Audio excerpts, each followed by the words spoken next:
তো জল ইতিমধ্যে শুকিয়ে গিয়েছে, কাঠ হয়ে দাঁড়িয়ে আছে পল্লবের সামনে। ইতিমধ্যে রুমের দরজায় ধাক্কা মেরে কেউ সে আর কেউ নয়, তাজ ভাইয়া গিয়ে সীমাপুর চুলের মুঠি চেপে ধরলো। কিরে, মার খেয়েও লজ্জা নেই তোর?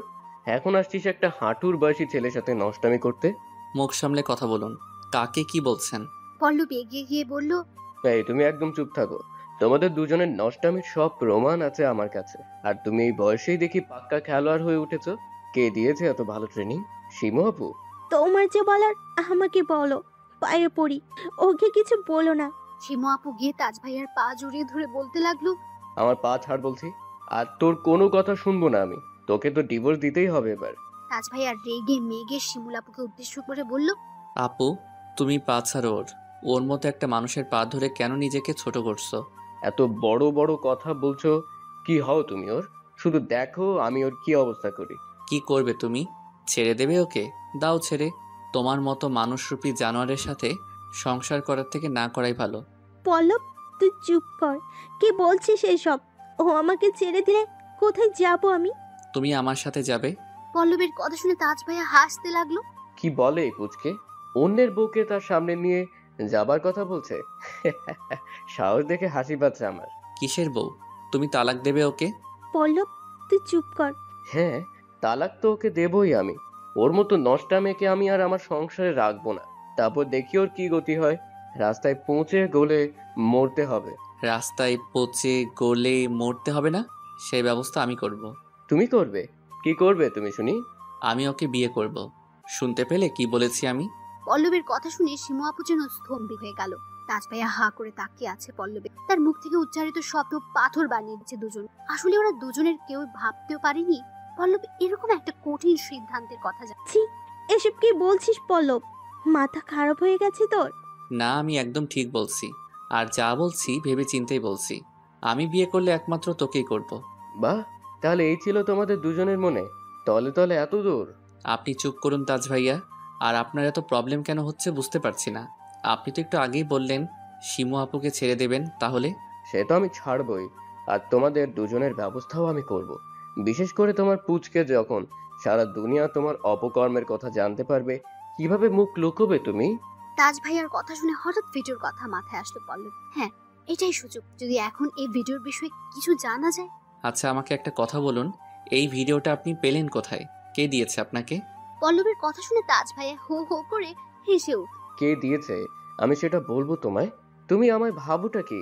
দেখুন, আমার সাথে কিন্তু আপনার কোনোদিন কোনো শত্রুতা ছিল না। আপনি শিমু আপুকে ছেড়ে দিবেন তো দেন, তারপর আপনি আপনার মতো থাকবেন।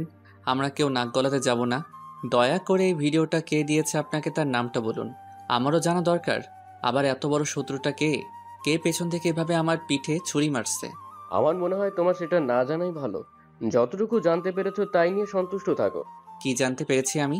যে ভিডিওটা দিয়েছে তার নাম বললেও তুমি হয়তো বিশ্বাস করতে পারবে না। সে খুব কাছের মানুষ তোমার। কাছের মানুষ? আমার কোন কাছের মানুষটা এত বড় একটা জঘন্য কাজ করলো আমার সাথে, তার নামটা বলুন প্লিজ। আমি আর কিছু বলতে পারবো না তোমায়। চললাম। পল্লবের কথায় কোনো ভ্রুক্ষেপ না করে তাজ হর্ন হর্ন করে ঘর থেকে মূল বেরিয়ে যাবে। পল্লব ঠিক তখন তার হাতটা। তুমি কোথায় যাচ্ছ? কোথায় আর যাব আমি?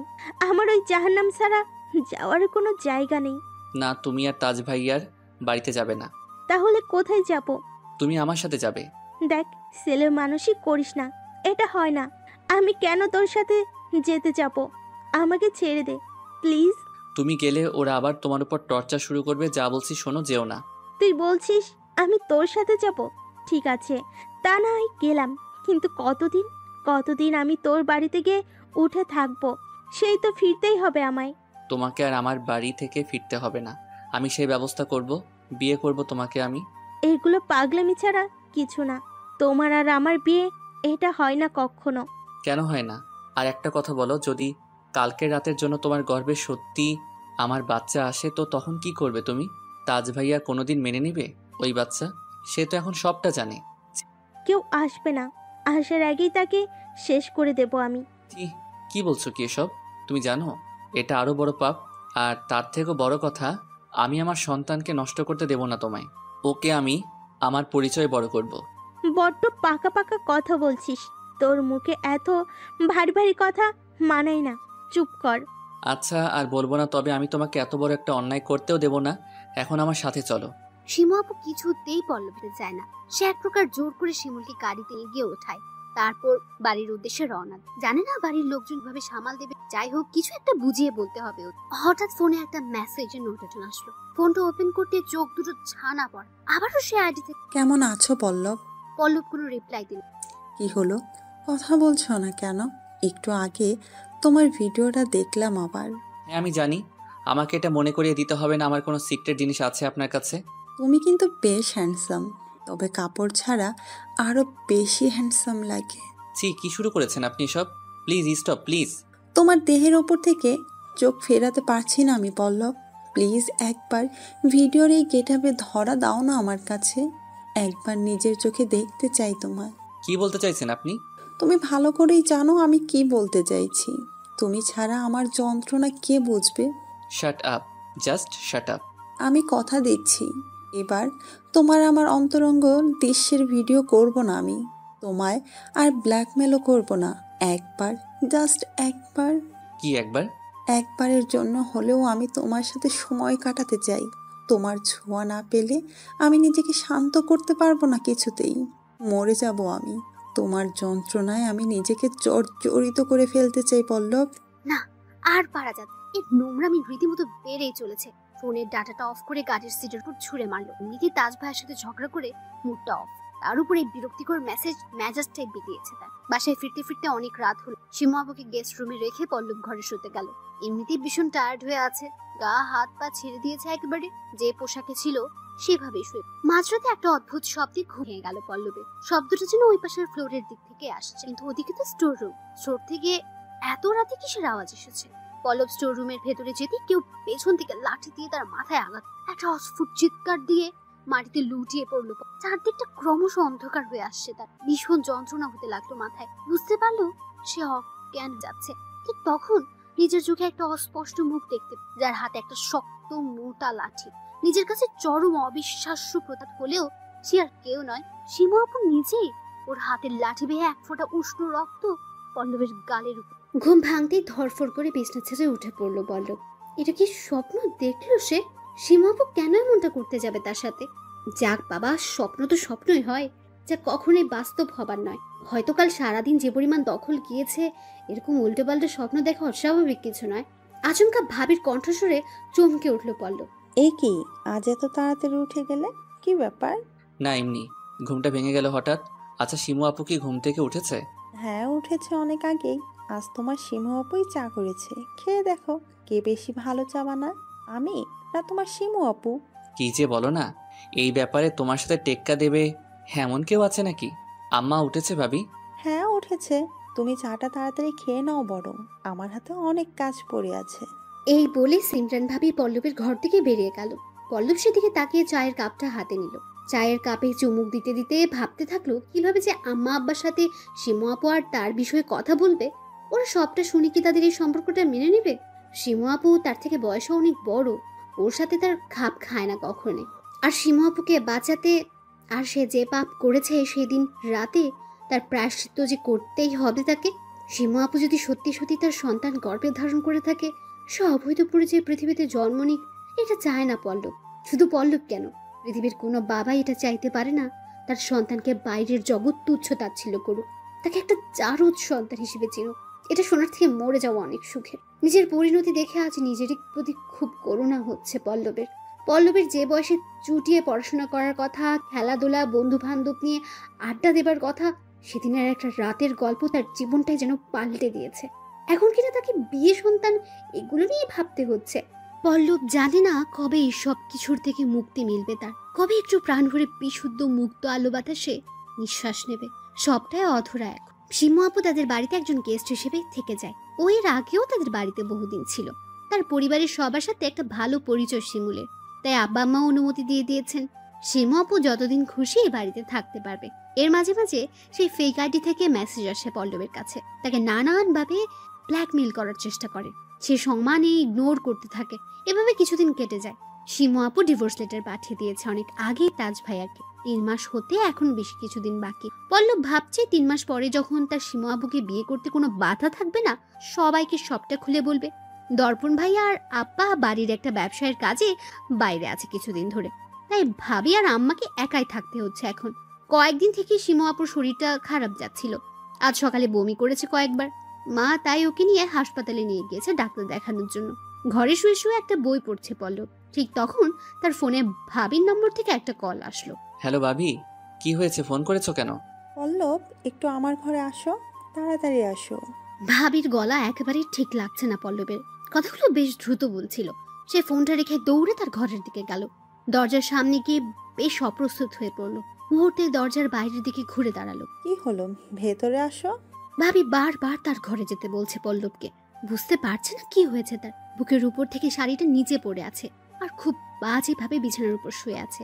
পল্লবকে দেখে নিজেকে সামলানোর কোনো তারা লক্ষ্য করা যাচ্ছে না তার ভেতরে। উল্টো পল্লবকে তার ঘরের ভেতরে যেতে বলছে। ভাবি তো এরকম আগে কখনো করেনি তার সাথে, তাহলে আজ হঠাৎ কি হয়ে গেল? পল্লব আর তার ডাক উপেক্ষা করতে না পেরে ঘরের ভেতরে ঢুকলো। কি হয়েছে বলো ভাবি? আরে এদিক ওদিক তাকাচ্ছ কেন? আমার কাছে এসে একটু বসো না। এভাবে ভাবির দিকে চোখ তুলে তাকাতে ভীষণ লজ্জা লাগছে পল্লবের। আসার মনের ভেতর কি চলছে সত্যি তার নাগাল পাচ্ছে না পল্লব। যাই হোক, সে ধীরে ধীরে গিয়ে ভাবির পাশে বিছানার উপর বসলো। ভাবি তার হাতটা খপ করে ধরে ফেললো। আমার বুকটা ভীষণ ব্যথা করছে পল্লব, মনে হচ্ছে যন্ত্রণায় মারা যাব। তো আমি কি করব? বুক ব্যথা করছে, ওষুধ খাও। দাঁড়াও, আমি ওষুধ নিয়ে আসছি তোমার জন্য। না, ওষুধ লাগবে না আমার, তুমি একটু কাছে থাকো আমার। এই বলে ভাবি তার হাতটা বুকের উপরে নিয়ে গেল। পল্লব কোনো প্রকার রেসপন্স করছে না। ভাবিটা দেখে ভীষণ হতাশ হলো। আমার একটা কথা বলবো পল্লব, কিছু মনে করবে না তো? কি কথা? পল্লব হাতটা ভাবির বুকের উপর থেকে সরিয়ে এনে বলল, তোমার ভাইয়ের কি কোনো প্রবলেম ছিল নাকি বিয়ের আগে থেকেই? কিসের প্রবলেমের কথা বলছো? তুমি বুঝতে পারছো না? না, সত্যি পারছি না। কিসের প্রবলেম? আমার মনে হয় ওর ভিতরে কোনো সমস্যা আছে। আমরা একদম সুখে নেই পল্লব। ভাবি, তুমি তোমাদের স্বামী স্ত্রীর পার্সোনাল কথা আমাকে কেন বলছো? আমার মনে হচ্ছে সকালে শিমু আপুর সাথে তোমারও ডাক্তারের কাছে যাওয়া উচিত ছিল। অসুস্থ হয়ে যাচ্ছ তুমি। আমি একদম ভালো নেই পল্লব। আমার তো মাঝে মাঝে মনে হয় তোমার ভাইয়া কোনো পুরুষই না, ওর ভেতরে কিছু নেই। তাজ্জব বনে যাচ্ছে সে ভাইয়ার কথা শুনে। এগুলো কোন ধরনের কথা? তবে পল্লব একটা জিনিস বুঝতে পারছে, ভাইয়া হয়তো ভাবিকে সন্তুষ্ট করতে পারে না, কিন্তু সেটা তাকে বলার কি মানে হয়? ভাইয়ার কোনো প্রবলেম থাকলে ওকে ডাক্তার দেখাতে বলো ভাবি। ওর দ্বারা কিছু হবে না, আর ভেতরে ভেতরে শেষ হয়ে যাচ্ছে আমি পল্লব। পল্লব লক্ষ্য করলো ইতিমধ্যে ভাবির হাত তার পায়ের রানের উপর খামচে ধরেছে। বুঝতে পারছে সে ধীরে ধীরে কন্ট্রোল হারাচ্ছে। না, এখানে আর এক সেকেন্ড অপেক্ষা করা ঠিক হবে না। হয়তো আবারও কোনো ভুল স্টেপ নিয়ে ফেলবে। শারীরিক যাতনা এমন এক জিনিস, একবার জাগ্রত হলে তাকে নিয়ন্ত্রণ করা কষ্ট। তখন আর ভালো মন্দ জ্ঞান থাকে না কারোর মাথায়। ভাবির হাতটা ছাড়িয়ে বিছানা থেকে উঠে পড়লো। তারপর রুম থেকে বেরিয়ে যায়। সামনের দিকে আসতে দেখলো শিমু আপু আর মা এই মাত্র বাড়িতে ঢুকলো। শিমু আপু মুখ মলিন করে দাঁড়িয়ে আছে। মা হাস্যজ্জ্বল দৃষ্টিতে পল্লবের দিকে তাকিয়ে বলল, একটা খুশির খবর আছে বাবা। কিসের খুশির খবর আম্মা? অবাক হয়ে জিজ্ঞেস করলো পল্লব। শিমু মা হতে চলেছে, এই দেখ মেডিকেল রিপোর্ট। শিমু আপুর দিকে তাকিয়ে আম্মার হাত থেকে রিপোর্টটা নিল পল্লব। মা শিমু আপুকে নিয়ে ঘরের ভেতরে চলে গেল। পল্লব রিপোর্টটা হাতে নিয়ে ঠায় দাঁড়িয়ে আছে। কেন জানে না, খুলে দেখতে ইচ্ছে করছিল না। একটু আগে বলা মায়ের কথাটা এখনো কানে বাজছে তার। শিমু মা হতে চলেছে, এটা শোনার পরে কেমন একটা অনুভূতি হতে লাগলো নিজের ভেতর, যা আগে কখনো হয়নি। এই প্রথম এমন অভিজ্ঞতার সাথে পরিচিত হচ্ছে সে। এতদিন মনে মনে এটাই চেয়েছে যেন বাচ্চাটা না আসে, কিন্তু আজকে তার আসার সংবাদ শুনে তার উল্টো এত ভালো কেন লাগছে বুঝতে পারছে না। তার তো খুশি হবার কথা না। এই বাচ্চাটা তাদের দুজনের সমস্যা বাড়িয়ে দিয়েছে বহুগুণে। তারপরেও তার উপর কোনো প্রকার রাগ বা অভিযোগ উপলব্ধি করছে না পল্লব। এই অদ্ভুত অনুভূতির কারণ জানা নেই তার। হয়তো এটাই পিতৃত্ব, যে অভিজ্ঞতার সাথে সবাই একটা নির্দিষ্ট সময়ের সাথে পরিচিত হয়। তার ক্ষেত্রেও তাই ঘটছে। শিমু আপুর সাথে এই মুহূর্তে কথা বলা জরুরি। পল্লব জানে শিমুল পুরোপুরি ভেঙে পড়েছে। ফাইলটা হাতে নিয়ে শিমুলের রুমে গেল। ও নেই রুমে, ওয়াশরুমের দরজা অফ, তার মানে ওয়াশরুমের ভেতরে আছে। ফাইলটা রেখে ঘর থেকে বেরিয়ে আসবে ঠিক তখন শিমু আপুর ফোনটা বেজে উঠল। ফোনের স্ক্রিনের দিকে তাকিয়ে খানিকটা স্তম্ভিত হয়ে গেল পল্লব। এটা তো তাজ ভাইয়ার ফোন কল। তাজ ভাইয়া শিমু আপুকে ফোন কেন করলো? ওর তো এখন শিমু আপুর সাথে যোগাযোগ করার কোনো কথা নয়। ওয়াশরুমের দরজার দিকে তাকাতে তাকাতে ফোনের কল লিস্ট চেক করতে লাগলো। হায় আল্লাহ, এটা কি দেখছে সে? ভেতরে তাজ ভাইয়ের অসংখ্য phone call, receive, dial, missed call সবকিছুই রয়েছে। তার মানে শিমু আপুর যোগাযোগ আছে তাজ ভাইয়ের সাথে। ও সেটা তো একবারও পল্লবকে বুঝতে দেয়নি। কি চলছে ওদের দুজনের ভেতর? শিমু আপুর ফোনের কল লিস্টের দৃশ্য যেন ফ্রিজ করে দিয়েছে পল্লবকে। ফোনটা হাতে নিয়ে দাঁড়িয়ে আছে। ঠিক তখন শিমু আপু ওয়াশরুমের দরজা খুললেই তাকে দেখে ফেললো। পল্লব লক্ষ্য করলো ও যেন একটু চমকে উঠলো তাকে দেখে। শিমু আপু, তাজ ভাইয়ার সাথে তোমার যোগাযোগ আছে, এটা আগে তো বলনি আমায়। যোগাযোগ আছে মানে? কিসের যোগাযোগ? এই ফোনগুলো কিসের তাহলে? পল্লব ফোনটা এগিয়ে দেয় শিমুল আপুর দিক। তুই জানিস না, তাজ মাঝে মধ্যেই আমায় কল দিত, এখনো দেয়। কেন? ওনার তোমার সাথে কি এমন কথা থাকতে পারে এখন? কি আর কথা থাকবে? আমি বিরক্ত না করলে ওর পেটের ভাত হজম হয়? এখানে আমি ভালো আছি, সেটা যে ওর সহ্য করতে পারে না। সে না হয় না বুঝলাম, তাজ ভাইয়া মাঝে মধ্যেই তোমায় কল দিয়ে বিরক্ত করে, কিন্তু ডায়াল কলগুলো কিসের? তুই কি আমাকে সন্দেহ করছিস পল্লব? এইভাবে পুলিশের মতো জেরা করছিস কেন? ছি, আমি তোমাকে সন্দেহ কেন করব? আমি জাস্ট জানতে চাইছি, আর কিচ্ছু না। তার যাতে আমায় ফোন দিয়ে বিরক্ত না করে, আমার সাথে যোগাযোগ না রাখে, সেটাই বলতাম ওকে। তুই বল, ওর সাথে এছাড়া আমার আর কি কথা থাকবে? আচ্ছা শোনো, তুমি আর ওনার কল রিসিভ করো না, আর নম্বরটা দরকার হলে ব্লক করে রাখো। ঠিক আছে, তাই করব। আর তুই রাগ করিস না প্লিজ, আমার তোকে আগেই জানানো উচিত ছিল। ঠিক আছে। পল্লব ঘর থেকে বেরিয়ে যাবে, শিমুল পেছন থেকে ডাক দিল তাকে। পল্লব শোন, হ্যাঁ বলো। আমার রিপোর্ট দেখেছিস তো? দেখেছি। এখন কি করব আমরা? আমিও সেটাই ভাবছি, কি করব। এখন আম্মা আব্বাকে বিষয়টা জানানো ছাড়া কোনো উপায় নেই আমাদের। কি জানাবি তুই? কি আর বলবো, সবাইকে এটাই বলতে হবে এই বাচ্চাটা তাজ ভাইয়ার নয়, আমার। কিন্তু ওনারা এটা কি মানতে চাইবে? আমার মনে হয় এই বাড়িতে তোর আর আমার দুজনের দিন শেষ হতে চলেছে। এটা ছাড়া আর কোনো অপশন আছে আমাদের কাছে? কয়েকদিনের মধ্যেই সবাই জেনে যাবে তুমি প্রেগনেন্ট, আর তাজ ভাইয়াও এটা জানে এখন এই বাচ্চাটা তার নয়। সে তো বাচ্চাটাকে স্বীকার করবে না কিছুতেই, উল্টো তখন নিজেকে বাঁচাতে আমাদের সত্যিটা সবাইকে জানিয়ে দিবে। সেটাও ঠিক, আমি বুঝতে পারছি না কি করব। উনি সবাইকে জানানোর আগে আমাদের আম্মা আব্বাকে ম্যানেজ করতে হবে। কিভাবে ম্যানেজ করবি তুই ওনাদের? দেখো আপু, একটা সত্য যতই তিক্ত হোক না কেন, সেটা স্বীকার করার ভেতরে আলাদা প্রশান্তি থাকে। অন্তত মিথ্যার বোঝা বই বেড়ানোর থেকে আমাদের এই বাচ্চাটাকে নিয়ে আর মিথ্যাচার করা ঠিক হবে না। আমি ঠিক বাড়ির সবাইকে ম্যানেজ করে নেব, যাতে তারা সবাই তোমার আমার বিয়েটা মেনে নেয়। তুই কি বলছিস? আমি জানি না তোর আমার বিয়ে, এটা ভাবতেও আমি জানি না কি হবে। এই বাচ্চাটাকে বাঁচিয়ে রাখতে আমাদের বিয়ে ছাড়া কোনো অপশন নেই। আর বয়সের ব্যবধান তো কি হয়েছে, আমাদের ধর্মেও জায়েজ আছে এটার। শিমুল তার কথা শুনে কাঁদতে লাগলো। ওর কান্নার কারণটা বুঝতে পারছে পল্লব। এই সময় ও মুখে না বললেও ওর উপর থেকে যে ঝড় বয়ে যাচ্ছে সেটা উপলব্ধি করতে পারলো পল্লব। তাকে যত দ্রুত সম্ভব এই সমস্ত পরিস্থিতি ঠিক করতে হবে। আর কিছুর জন্য না হোক, নিজের সন্তানের জন্য হলেও তো। এসব ভেবে ঘর থেকে বেরিয়ে গেল। বেরিয়ে মেন গেটের সামনে আসলো, একটু বাইরে যাবে বলে। ঠিক তখন কেউ পেছন থেকে এসে চোখ দুটো চেপে ধরলো তার। সে একটু হলেও সে হাতের স্পর্শ অনুমান করতে পেরেছে। প্রাচী, তুমি কখন এলে? মেয়েটা তাকে ছেড়ে দিয়ে হো হো করে হেসে উঠল। পল্লব পেছন ঘুরে তাকালো। হ্যাঁ, তার অনুমানই ঠিক, প্রাচী তার ভাবির ছোট বোন, অর্থাৎ দর্পণ ভাইয়ার শালিকা। ওর সাথে তার বেশ বন্ধুত্বপূর্ণ সম্পর্ক, যদিও তাদের বাড়িতে খুব একটা আসা যাওয়া হয় না। তবে তার মাঝে মাঝে ভাইয়ার ভাবির সাথে ওদের বাড়িতে যেত। প্রায় 6 মাসের উপরে কোনো প্রকার যোগাযোগ ছিল না তাদের ভেতর। তার মানে এখনো মনে রেখেছেন আমাকে? কি যে বলো না, তোমাকে ভুলতে পারি, আর আমি যাকে একবার দেখি সারা জীবনেও ভুলি না। তাই নাকি? হঠাৎ এইভাবে না জানিয়ে এলে, আমাদের কাউকে বললে আমরা না হয় তোমাকে গিয়ে নিয়ে আসতাম। আমি তো জানাতেই চেয়েছিলাম আপনাকে, কিন্তু আপু আর দুলাভাই এমন জরুরি তলব করলো, সঙ্গে সঙ্গে চলে আসতে হলো। ভাবি আর ভাইয়া ডেকেছে তোমায়? হুম। তা কি এমন জরুরি কারণে ডাকলো? সে কি জানি আমি। আচ্ছা শুনুন, আমি শিমু আপুর সাথে একটু দেখা করে আসি, পরে না হয় কথা বলবো। এই বলে প্রাচী চলে গেল। ও শিমুল আপুকে আগে থেকে চেনে, খুব ভালো করেই চেনে। কিন্তু একটা ব্যাপার খটকা লাগছে তার কাছে। ভাইয়া আর ভাবি প্রাচীকে জরুরি তলব কেন করলো? কি করতে চাইছে ওরা? ভাইয়া ভাবির সাথে বিষয়টা নিয়ে কথা বলা দরকার। ওদের রুমের দিকে এগিয়ে যেতে ভেতর থেকে আম্মার গলার আওয়াজ শুনতে পেল। আম্মা ভাবি ভাইয়া কোনো একটা বিষয় নিয়ে কথা বলছে। সে ভেতরে না ঢুকে দরজার বাইরে দাঁড়িয়ে শোনার চেষ্টা করছে ওরা কি বলছে। কাবিনটা তো করে রাখাই যায়। আমিও তাই ভাবছি, বিয়ের না করিয়া অন্তত কামিনমাটা করে রাখাই, তারপর ওরা দুটো থাকবে। বুঝতে পারছে না এটা কিসের কাবিন আর বিয়ের কথা বলছে। একটা অদ্ভুত কৌতূহলের সৃষ্টি হয় তার মনের ভেতর। আচ্ছা, আমি পল্লবের সাথে কথা বলি আগে, তোরা কি বলিস? হ্যাঁ বলো, তবে আমাদের কিন্তু বহাল থাকে পল্লবের সাথেই প্রাচীর কাবিন, আর সেটা যত দ্রুত আমরা জানি প্রস্তুত না করতে পারবে। ওরা একে অপরকে খুব ভালো করে চেনে। কথাগুলো শুনে যেন বুকটা মোচড় দিয়ে উঠলো পল্লবের, মাথাটা ভন ভন করে ঘুরতে লাগলো। ভাইয়া ভাবি হঠাৎ তার বিয়ে নিয়ে এত উঠে পড়ে লেগেছে কেন? ওরা কোনোভাবে তাহরার শিমু আপুর ব্যাপারটা জেনে যায়নি তো? হয়তো এটা ওদের একটা চাল, তাকে বাজেভাবে ফাঁসানোর জন্য।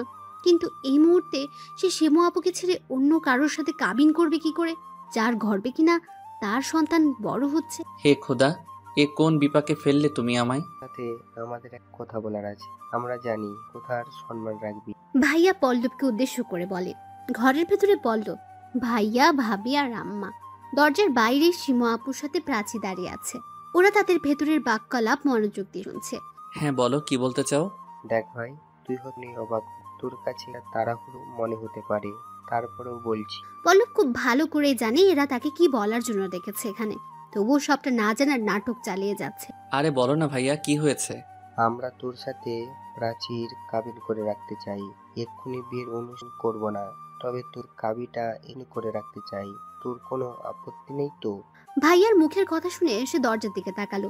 শিমু আপুর মুখ বিষণ্ণতায় আচ্ছন্ন হয়ে আছে। সব থেকে বেশি অবাক হচ্ছে প্রাচীর প্রতিক্রিয়া দেখে। তার মানে ও আগে থেকেই সব জানতো, নয়তো একটু হলেও তো নিজের বিয়ের কথায় অবাক হতো। বলো এই মুহূর্তে ভাইয়া, ভাবি আর আম্মাকে কি করে শিমু আপু আর তাদের বাচ্চার বিষয়ে বলবে বুঝতে পারছে না। কথা বলিস না কেন? তোর প্রাচীকে বিয়ে করতে কোনো আপত্তি নেই তো? আচ্ছা, তোমার বাইরে কোনো অ্যাফেয়ার ট্যাফেয়ার নেই তো? ভাবির কথা শুনে ভাইয়া হেসে উঠলো হো হো করে। কি যে বলো না তুমি, ও করবে অ্যাফেয়ার? তাহলেই হয়েছে। মেয়েদের সামনে দাঁড়িয়ে কথা বলতে দেখেছো কোনোদিন ঠিকঠাক? তাছাড়া আমি আমার ভাইকে ভালো করেই চিনি। ওর কারোর সাথে সে থেকে থাকলে আমাদের নিশ্চয়ই বলতো। আর 5টা ছেলে মেয়েদের সাথে লুকিয়ে রিলেশন করার শিক্ষা আমরা দেইনি ওকে। সর্বনাশ! ভাইয়া এগুলো এখন কেন বলছে? ওর এই কথাগুলো তার সত্যটা প্রকাশ করার ক্ষেত্রে আরো বেশি বাধা সৃষ্টি করছে। ওরা এতটা অন্ধের মতো বিশ্বাস করে পল্লবকে। এখন কি করে জানাবে সে যে তার সাথে কারো অবৈধ সম্পর্ক হয়েছে?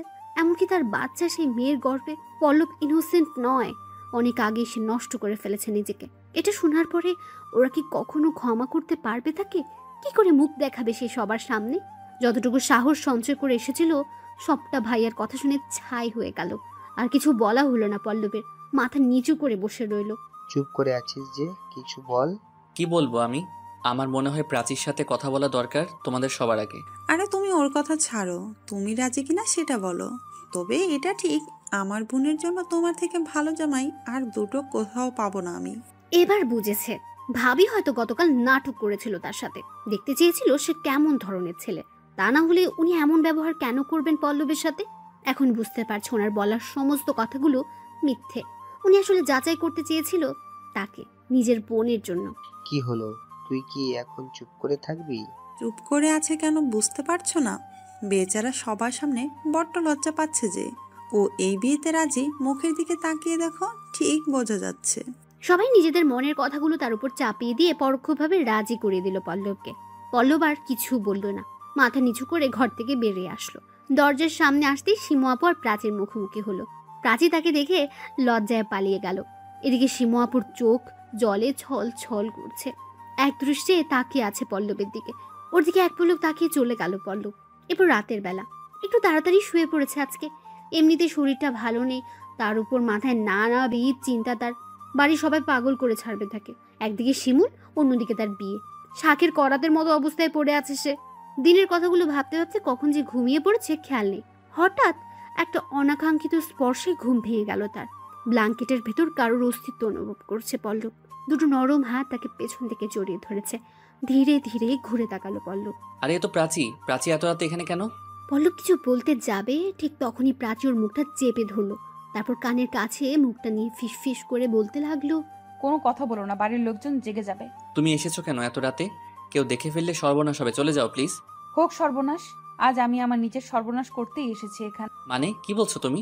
প্লিজ আমাকে একটু ভালোবাসো না, তোমার ভালোবাসা পেতে বড্ড ইচ্ছে করছে। পাগল হয়ে গেছো নাকি? চলে যাও।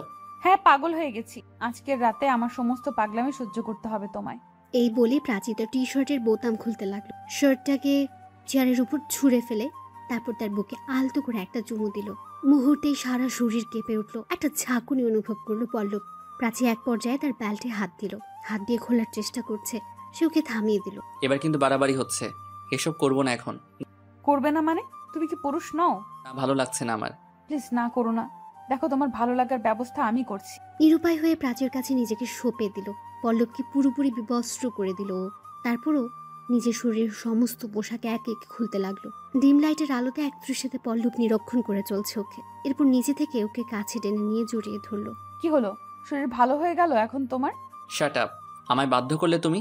দেখো আজ তোমার কি অবস্থা করি আমি। কি করবে শুনি? মেরেই ফেলবো আজ তোমাকে। শুধু মুখেই বলবে নাকি কাজে করে দেখাবে? ওয়েট। এক লাফে প্রাচীর উপর নিজের আধিপত্য বিস্তার করে নিল পল্লব। তারপর ওকে নিজের বাহু দিয়ে শক্ত করে চেপে ধরল। প্রাচীর কোঙ্গানির আওয়াজে সারা ঘর আন্দোলিত হয়ে উঠল। পল্লব এক হাত প্রসারিত করে ফ্যানের সুইচটা অন করে দিল, যাতে শব্দটা বাইরে না যায়। পল্লব, এবার ছাড়ো প্লিজ প্লিজ। আর একটু সময় অপেক্ষা করো না। প্লিজ ছাড়ো, আমার কষ্ট হচ্ছে ভীষণ। পল্লব ওর কোনো কথাই কানে তুলছে না, আরো শক্ত করে জড়িয়ে ধরল। প্রাচী তার নিষ্ঠুরতা সহ্য করতে না পেরে একটা প্রকাণ্ড চিৎকার জুড়ে দিল। অমনি ঘুম ভেঙে গেল পল্লবের।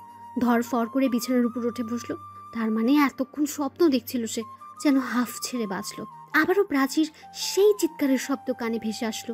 তবে এবার আর স্বপ্ন নয়, বাস্তবে। বাস্তব আর স্বপ্ন যেন মিলেমিশে একাকার হয়ে যাত। বিছানা থেকে উঠে বাইরে ছুটে গেল। ভাইয়া আর ভাবিও উঠে এসেছে ইতিমধ্যে। প্রাচীর, গলার আওয়াজ না। হ্যাঁ, আমি স্পষ্ট শুনতে পেলাম। তোমরা প্লিজ এখন এত কথা না বলে চলো গিয়ে ওকে খুঁজি, আমার কিন্তু ভয় করছে। ভাবি, তুমি এত টেনশন করো না, দেখছি আমরা। শব্দটা অনুসরণ করে পল্লব, ভাবি আর ভাইয়া বাড়ির পেছনের গার্ডেনের দিকে গেল। সেখানে যেতে ভাবি প্রাচীকে অজ্ঞান হয়ে পড়ে থাকতে দেখে চিৎকার জুড়ে দিল। তারা সবাই ছুটে গেল ওর কাছে। অজ্ঞান হয়ে মাটিতে পড়ে আছে প্রাচী। ওর মাথাটা দিয়ে অসম্ভব রকম রক্তক্ষরণ হচ্ছে। স্পষ্ট বোঝা যাচ্ছে কেউ অ্যাটাক করেছে ওর উপর। ভাইয়া প্রাচীকে কোলে তুলে দ্রুত গতিতে ভেতরের দিকে চলে গেল। ভাবিও তার সাথে কান্না করতে করতে এগিয়ে গেল। পল্লব স্থির হয়ে দাঁড়িয়ে আছে। বাড়ির ভেতরে আম্মা, শিমু আপু, ভাইয়াদের সবার শরগোলের শব্দ শোনা যাচ্ছে। প্রাচীর রক্তের দিকে টর্চের আলো ফেলে তাকিয়ে আছে সেই দিকে। বুঝতে পারছে না কে অ্যাটাক করলো ওকে, ওর উপর কার কিসের এত রাগ, আর ওকে মেরেই বা তার কি হবে। আলোতে একটু পাশে নিতেই একটা অদ্ভুত জিনিস দেখে চমকে উঠল। শিমু আপুর একটা ভাঙা কাচের চুড়ি রক্তের পাশেই পড়ে আছে। চুড়িগুলো চিনতে এক মুহূর্তেও ভুল হলো না পল্লবের, কারণ এগুলো গত পরশুই আম্মা কিনে দিয়েছিল ওকে। স্পষ্ট মনে আছে। তাহলে কি শিমু আপু ছিল এখানে? ও কোনোভাবে প্রাচীকে, কিন্তু কেন? হাই খোদা, এটা হয় কি করে? শিমু আপুর চুড়ি এখানে এলো কি করে? ভাঙা চুড়িগুলো পল্লব মাটি থেকে কুড়িয়ে নিল। কিছু চুড়িতে প্রাচীর রক্ত মিশে আছে, তারপরও কুড়িয়ে নিল। বাড়ির ভেতরে ঢুকে দেখলো ইতিমধ্যে গাড়ি এসে গেছে। ভাইয়া আর ভাবি গাড়িতে তুলে হাসপাতালের উদ্দেশ্যে রওনা হলো। তাকে বলল যেন সকালবেলা হাসপাতালে যায়। এই মুহূর্তে বাড়ি খালি করে সবার বেরিয়ে যাওয়া ঠিক হবে না। প্রাচীর অবস্থা এতটাই সাংঘাতিক, ওকে জরুরি ভিত্তিতে হাসপাতালে নিতে হলো। বাড়িতে এখন শুধু মা আর শিমু আপু। পল্লব আর দেরি না করে সোজা শিমু আপুর রুমে গেল। ও শোবার জন্য প্রস্তুতি নিচ্ছিল। পল্লব ভেতরে ঢুকতেই চমকে উঠল। আরে কি হলো, তুই এখন আমার ঘরে? আমি তো চমকে উঠেছিলাম। ইদানিং তুমি একটু বেশি চমকাচ্ছ না শিমু আপু? মানে কি বলতে চাইছিস তুই? পল্লব আর কোনো কথা না বলে চুরির ভাঙা টুকরোগুলো শিমু আপুর সামনে ধরলো। ও কিছুক্ষণ তাকিয়ে রইল সেগুলোর দিকে। কি এগুলো? এগুলো ভাঙা কাচের চুড়ি। তো আমি কি করব? আমাকে দেখাচ্ছিস কেন? কারণ এগুলো তোমার কাছের চুড়ি, যেগুলো আম্মা কিনে দিয়েছিল তোমায়। মাথা খারাপ হয়ে গেছে নাকি তোর? এই চুড়িগুলো আমার কেন হতে যাবে? দাঁড়া, তোকে দেখাচ্ছি। শিমু আপু তাকে অবাক করে দিয়ে ড্রয়ার থেকে ওর নতুন কাচের চুড়িগুলো বের করে দেখালো। কি হলো, এবার মুখ বন্ধ কেন? কিছু বল। এগুলো তোমার নয়, তাহলে আর আমি কি ভেবেছিলাম? ছি, তুই আমাকে সন্দেহ করছিস? তুই ভাবছিস আমি প্রাচীকে? ভাবলি কি করে এইসব তুই? ও আমার বোনের থেকেও কম নাই কোনো অংশে।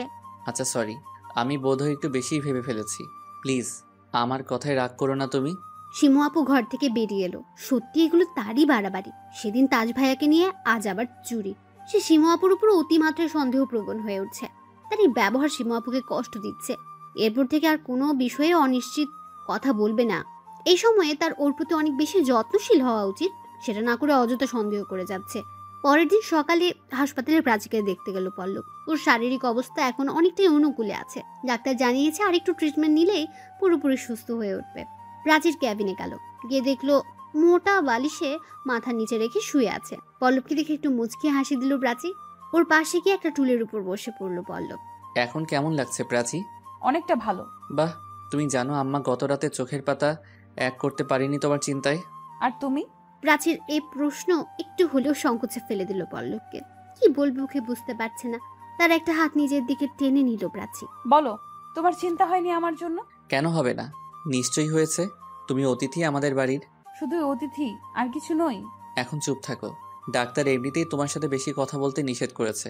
পুরোপুরি সুস্থ হওনি তুমি। ঠিক আছে, বেশি কথা বলবোও না। আমার একটা শেষ প্রশ্নের উত্তর দাও। কি প্রশ্ন? তুমি আমায় বিয়ে করবে তো? এখন এই প্রশ্ন কেন? ভাইয়া বলেছে আমি সুস্থ হলেই নাকি যত দ্রুত সম্ভব আমাদের কাবিনের ব্যবস্থা করবে। কখন বললে এই কথা? এই তো একটু আগে। আচ্ছা আমি উঠি, এখন তুমি রেস্ট নাও। পল্লব উঠে বেরিয়ে যাবে, ঠিক তখন প্রাচী পেছন থেকে আবার বলে উঠল, তুমি কিন্তু এখনো আমার প্রশ্নের উত্তর দিলে না। বলো, আমায় বিয়ে করতে তোমার কোনো আপত্তি নেই তো? পল্লব ওর কথার কোনো উত্তর না দিয়ে বেরিয়ে গেল। হ্যাঁ, এটাই বলা যেত এই বিয়েতে আপত্তি আছে তার। কিন্তু যখন সে আপত্তির কারণ জিজ্ঞেস করা হতো, কি উত্তর দিত পল্লব? এই ভয় আর সংকোচটাই কুড়িয়ে কুড়িয়ে মারে তার। উত্তেজনার বসে একটা রাতের করা ভুল তার জীবনের সব কিছু উলট পালট করে দিয়েছে। নয়তো প্রাচীকে বিয়ে করতে কোনো আপত্তি ছিল না ওর। তাই বরাবরই ভালো লাগতো পল্লবের। এখন সে ভালো লাগাটা কাজ করে, কিন্তু সে নিরুপায়। এই মুহূর্তে কিছুই করার নেই তার। এরপর হাসপাতাল থেকে বাড়ির উদ্দেশ্যে বেরিয়ে পড়লো। পথিমধ্যে আবারও সে ফেক আইডি থেকে একটা মেসেজ আসলো। আমার আর তোমার মাঝে যে বাধা হয়ে আসবে তাকেই সরিয়ে দেব আমি। তার মানে এগুলো তোমার কাজ? প্রাচীকে অ্যাটাক তুমি করেছো? এইবারের মতো ছেড়ে দিলাম, এর পরের বার আর সেই সুযোগ দেব না। কে তুমি? কেন করছো এসব? আমার মনে হয় এবার আমাদের সামনাসামনি কথা বলা উচিত। আমি কে সেটা এক্ষুনি জানা জরুরি না, তবে এটা জেনে রাখো আমি যেই হই না, আমি প্রাচীর খুব কাছের একজন মানুষ। লজ্জা করছেন এটা বলতে? নিজেকে প্রাচীর কাছের মানুষ বলে দাবি করছো, আবার তাকেই পেছন থেকে ছুরি মারছো। ছি! হঠাৎ পল্লবের গাড়িটা রাস্তার মাঝে ব্রেক কষলো। সামনে তাকিয়ে দেখলো বিশাল বড় জ্যাম পড়ে গেছে। এখন এই বিরক্তিকর জ্যামের মাঝে বসে বসে অপেক্ষা করা ছাড়া আর কোনো উপায় নেই। গাড়ির জানালাটা খুলে বাইরের দিকে তাকালো পল্লব। ঠিক তখন তার কয়েক গজ দূরে একটা গাড়ির দিকে চোখ পড়তে চমকে উঠলো সে। যা দেখলো তা বিশ্বাস করতে কষ্ট হচ্ছে। শিমুল আর তাজ ভাইয়া একটা গাড়ির ভেতরে বসে আছে। ওদের দুজনের মুখে হাসির ছাপ স্পষ্ট। দেখে বোঝার উপায় নেই এদের ভেতরে ডিভোর্স হয়েছে কিছুদিন আগে। ইতিমধ্যে গাড়ি ছেড়ে দিল। শিমু আপু আর তাজ ভাইয়া পল্লবের চোখের আড়ালে চলে গেল। বুঝতে পারছেন এরা দুজনে একসঙ্গে কি করছে। শিমু আপু তাজ ভাইয়ার সম্পর্ক এতটাই তিক্ততার পর্যবসিত হয়েছে, শিমু আপুর তাজ ভাইয়ার মুখ দেখবারই কথা নয়। যাই হোক, কথাগুলো ভাবতে ভাবতে বাড়িতে পৌঁছালো পল্লব। গেট দিয়ে ভেতরে ঢুকে সোজা নিজের রুমে চলে গেল। শার্টটা খুলে ফ্যানের সুইচ অন করে বিছানার উপর বসে পড়লো। হঠাৎ পল্লবকে চমকে দিয়ে একটা হাত ওর দিকে ঠান্ডা লেবুর শরবত এগিয়ে দিল। অনেক জার্নি করে এসেছিস, এটা খেয়ে নে। এ কি সীমা আপু তুমি? শিমু আপুকে দেখে মনে হচ্ছে স্বপ্ন দেখছে। ওকে সে একটু আগে রাস্তায় দেখে আসলো, তার আগে বাড়িতে পৌঁছালো কি করে? কেন, আমাকে দেখে কি ভয় পেয়ে গেলি নাকি? তুমি বাসায় আসলে কখন? বাসায় আসলাম মানে? কি বলছিস তুই? আজ তাজ ভাইয়ার সাথে বেরোনি তুমি? পল্লব, তুই পাগল হয়েছিস? আমি তাজের সাথে বের হব? তোর কি সত্যি তাই মনে হয়? তাহলে আমি রাস্তায় কাদের দেখলাম? স্পষ্ট দেখলাম তুমি আর তাজ ভাইয়া একটা গাড়ির ভেতরে বসে আছো। শিমু আপু পল্লবের দিকে হা করে তাকিয়ে রইল। ও যেন আকাশ থেকে পড়লো তার কথা শুনে। পল্লব নিজেও সংকোচের ভেতরে পড়ে গেল। তাহলে কি সে যা দেখেছে সবটাই মনের ভুল? না, এত বড় ভুল কি করে হয়? সে নিশ্চিত চোখের সামনে যা দেখছে পুরোটাই সত্য। দেখ, আমার মনে হয় প্রাচীকে নিয়ে তুই একটু বেশি ভাবছিস, তাই এসব ভুলভাল জিনিস দেখছিস। আমার কথা বিশ্বাস না হলে তোর আম্মাকে জিজ্ঞেস করে দেখ। আজ কোথাও বের হইনি আমি। আমাকে জিজ্ঞেস করলো শিমু কোথাও বের হয়েছিল কিনা। তার উত্তরে কিছুই পরিষ্কার হলো না। আমার বক্তব্য তিনি উপরের রুমে ছিলেন। শিমু আপু একবার তার ঘরে এসেছিল, তারপর আর দেখা হয়নি। পল্লবীর মনের সন্দেহই থেকে গেল। কোনো রকম কুল কিনারা পেল না। এরপর শিমু আপু তার ঘর থেকে বেরিয়ে গেল। পল্লব ল্যাপটপটা খুলে বসে পড়লো। আজকে একটা বন্ধুর সাথে কথা হয়েছিল। ও তাকে কনফার্ম করেছে যে করে হোক ওই ফেক আইডির আসল মালিককে খুঁজে বের করে দেবে। অর্থাৎ যে নম্বর দিয়ে অ্যাকাউন্ট খোলা হয়েছে সেটা পেয়ে গেলেই আসল কালপ্রিট পর্যন্ত পৌঁছাতে পারবে পল্লব। তাই সে বন্ধুটাকে নক করতে যাবে। ঠিক তখন আবারও সে ফেক আইডি থেকে একটা ভিডিও আসলো। ভিডিওটা ওপেন করতে গা গুলিয়ে উঠলো তার।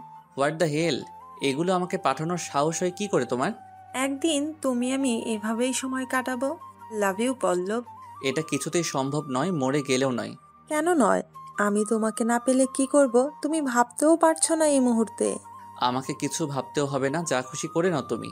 ভেবে বলছো তো? হ্যাঁ, ভেবেই বলছি। তোমার সেই ভিডিও কিন্তু এখনো আছে আমার কাছে। এটা ভাইরাল করতে 1 মিনিট সময়ও লাগবে না আমার। কি চাও তুমি আমার কাছে, সত্যি করে বলো তো? কেন আমার লাইফটা হেল করে দিচ্ছ? কি চাও তুমি আমার কাছে? আমি তোমাকে চাই পল্লব, তোমার এই শরীরটা চাই। তুমি নিজেও জানো না কি জ্বালা জ্বলছে আমার মনের ভেতরে। তোমার দুষ্টু স্পর্শই একমাত্র আমার মনের এই যন্ত্রণা মেটাতে পারে। আমি জানি তুমি যেই হও না কেন, তুমি নিশ্চয়ই কোনো মেয়ে। একজন মেয়ে হয়ে এরকম নির্লজ্জের মতো কথা বলছো কি করে? আমার তোমার জন্য সব বিসর্জন করে দিয়েছি পল্লব। যেদিন তোমার সাথে প্রথম দেখা হয়েছে সেই দিনই তোমার ভালোবাসার লোভে পড়ে গেছি। না, এই ভালোবাসা শুধু মনের নয়, তোমার থেকেও তোমার পুরুষত্বকে বেশি ভালোবেসে ফেলেছি আমি। জানো তো, তোমার মতো পুরুষ দুটো হয় না। তুমি নিজেও জানো না তুমি কি। Shut up, just shut up. আর একটা কথা বলবে না তুমি। তার মানে তুমি আমার কথা মানবে না, তাই তো? প্রশ্নই আসে না। ঠিক আছে, তাহলে আমার আর কিছু করার নেই। নিজের চূড়ান্ত সর্বনাশের জন্য প্রস্তুত থেকো। ল্যাপটপটা অফ করে বিছানার এক কোণে ছুঁড়ে মারলো পল্লব। ইচ্ছে করছে ভেঙে ফেলতে এটা। না জানি সে কি করতে চলেছে। এই ভিডিওটা একবার ফাঁস হয়ে গেলে তখন কি হবে ভেবে ভয়ে তার হাত পা ঠান্ডা হয়ে আসছে। একদিকে আসন্ন বিয়ে, অন্যদিকে সীমাপুর প্রেগনেন্সি, তার উপরে ভিডিওর উপদ্রব। জানে না সে সেদিন রাতে কে এই কাজ করেছিল। একবার যদি তাকে খুঁজে বের করতে পারে তার সাথে কি করবে পল্লব নিজেও ভাবতে পারছে না। এইসব ভাবনার মধ্যে তার বন্ধুর ফোন কল আসলো। হ্যাঁ গুঞ্জন, বলো। কিছু করতে পেরেছিস ভাই? প্রসেসিংয়ে আছে, খুব তাড়াতাড়ি হয়তো পেয়ে যাবো। একটু ভালো করে ট্রাই কর, আমাকে বাঁচা ভাই। চিন্তা করিস না, আশা করি 2-1 দিনের ভেতরে একটা ভালো খবর দিতে পারবো। জাস্ট একবার তার নাগাল পাই, দেখ তারপর কি করি। গুঞ্জন ফোনটা কেটে দিল। পল্লব হাসপাতালে ফোন দিয়ে জানতে পারলো প্রাচীকে খুব তাড়াতাড়ি রিলিজ দেওয়া হবে। আর ভাইয়া নাকি হাসপাতাল থেকে সোজা বাড়িতে আসছে। ভাবি আম্মাকে বলতে বলল। এরপর সন্ধ্যাবেলা পল্লব একটা চায়ের কাপ হাতে বারান্দায় দাঁড়িয়ে আছে। আকাশের কোণায় ভারী মেঘ জমেছে, মনে হচ্ছে একটু পরই বৃষ্টি নামবে। দাঁড়িয়ে দাঁড়িয়ে বৃষ্টি দেখার প্রতি বরাবরই নেশা কাজ করে। তে মনে মনে কামনা করছে যেন বৃষ্টি হয়। নিজের মনের সমস্ত দুশ্চিন্তা, হতাশা বৃষ্টির জলের সাথে ভাসিয়ে দেওয়া যাবে। হঠাৎ অনুভব করলো কেউ তার কাঁধের পেছনে হাত রেখেছে। ভাইয়া তাকে কিছু বলার সুযোগ না দিয়ে তার শার্টের কলার ধরে টানতে টানতে নিয়ে যেতে লাগলো। ভাইয়ার এই অগ্নিরূপ কখনো দেখেনি সে। বেশ ভয় লাগছে তার। পল্লবকে ঘরের ভেতরে ধাক্কা দিয়ে ঢুকে দরজাটা বন্ধ করে তারপর নিজের মোবাইলটা বের করে পল্লবের চোখের সামনে ধরলো। সর্বনাশ! যা ভয় পেয়েছিল তাই হলো। আর শেষ রক্ষা হলো না পল্লবের। সে ব্যক্তি ভাইয়ার কাছে ভিডিওটা পাঠিয়ে দিয়েছে, যেখানে স্পষ্ট দেখা যাচ্ছে পল্লব কারোর সাথে শারীরিক সম্পর্ক করছে। যদিও এখানে শিমু আপুর মুখটা বড্ড অস্পষ্ট, শুধু তাকেই বোঝা যাচ্ছে।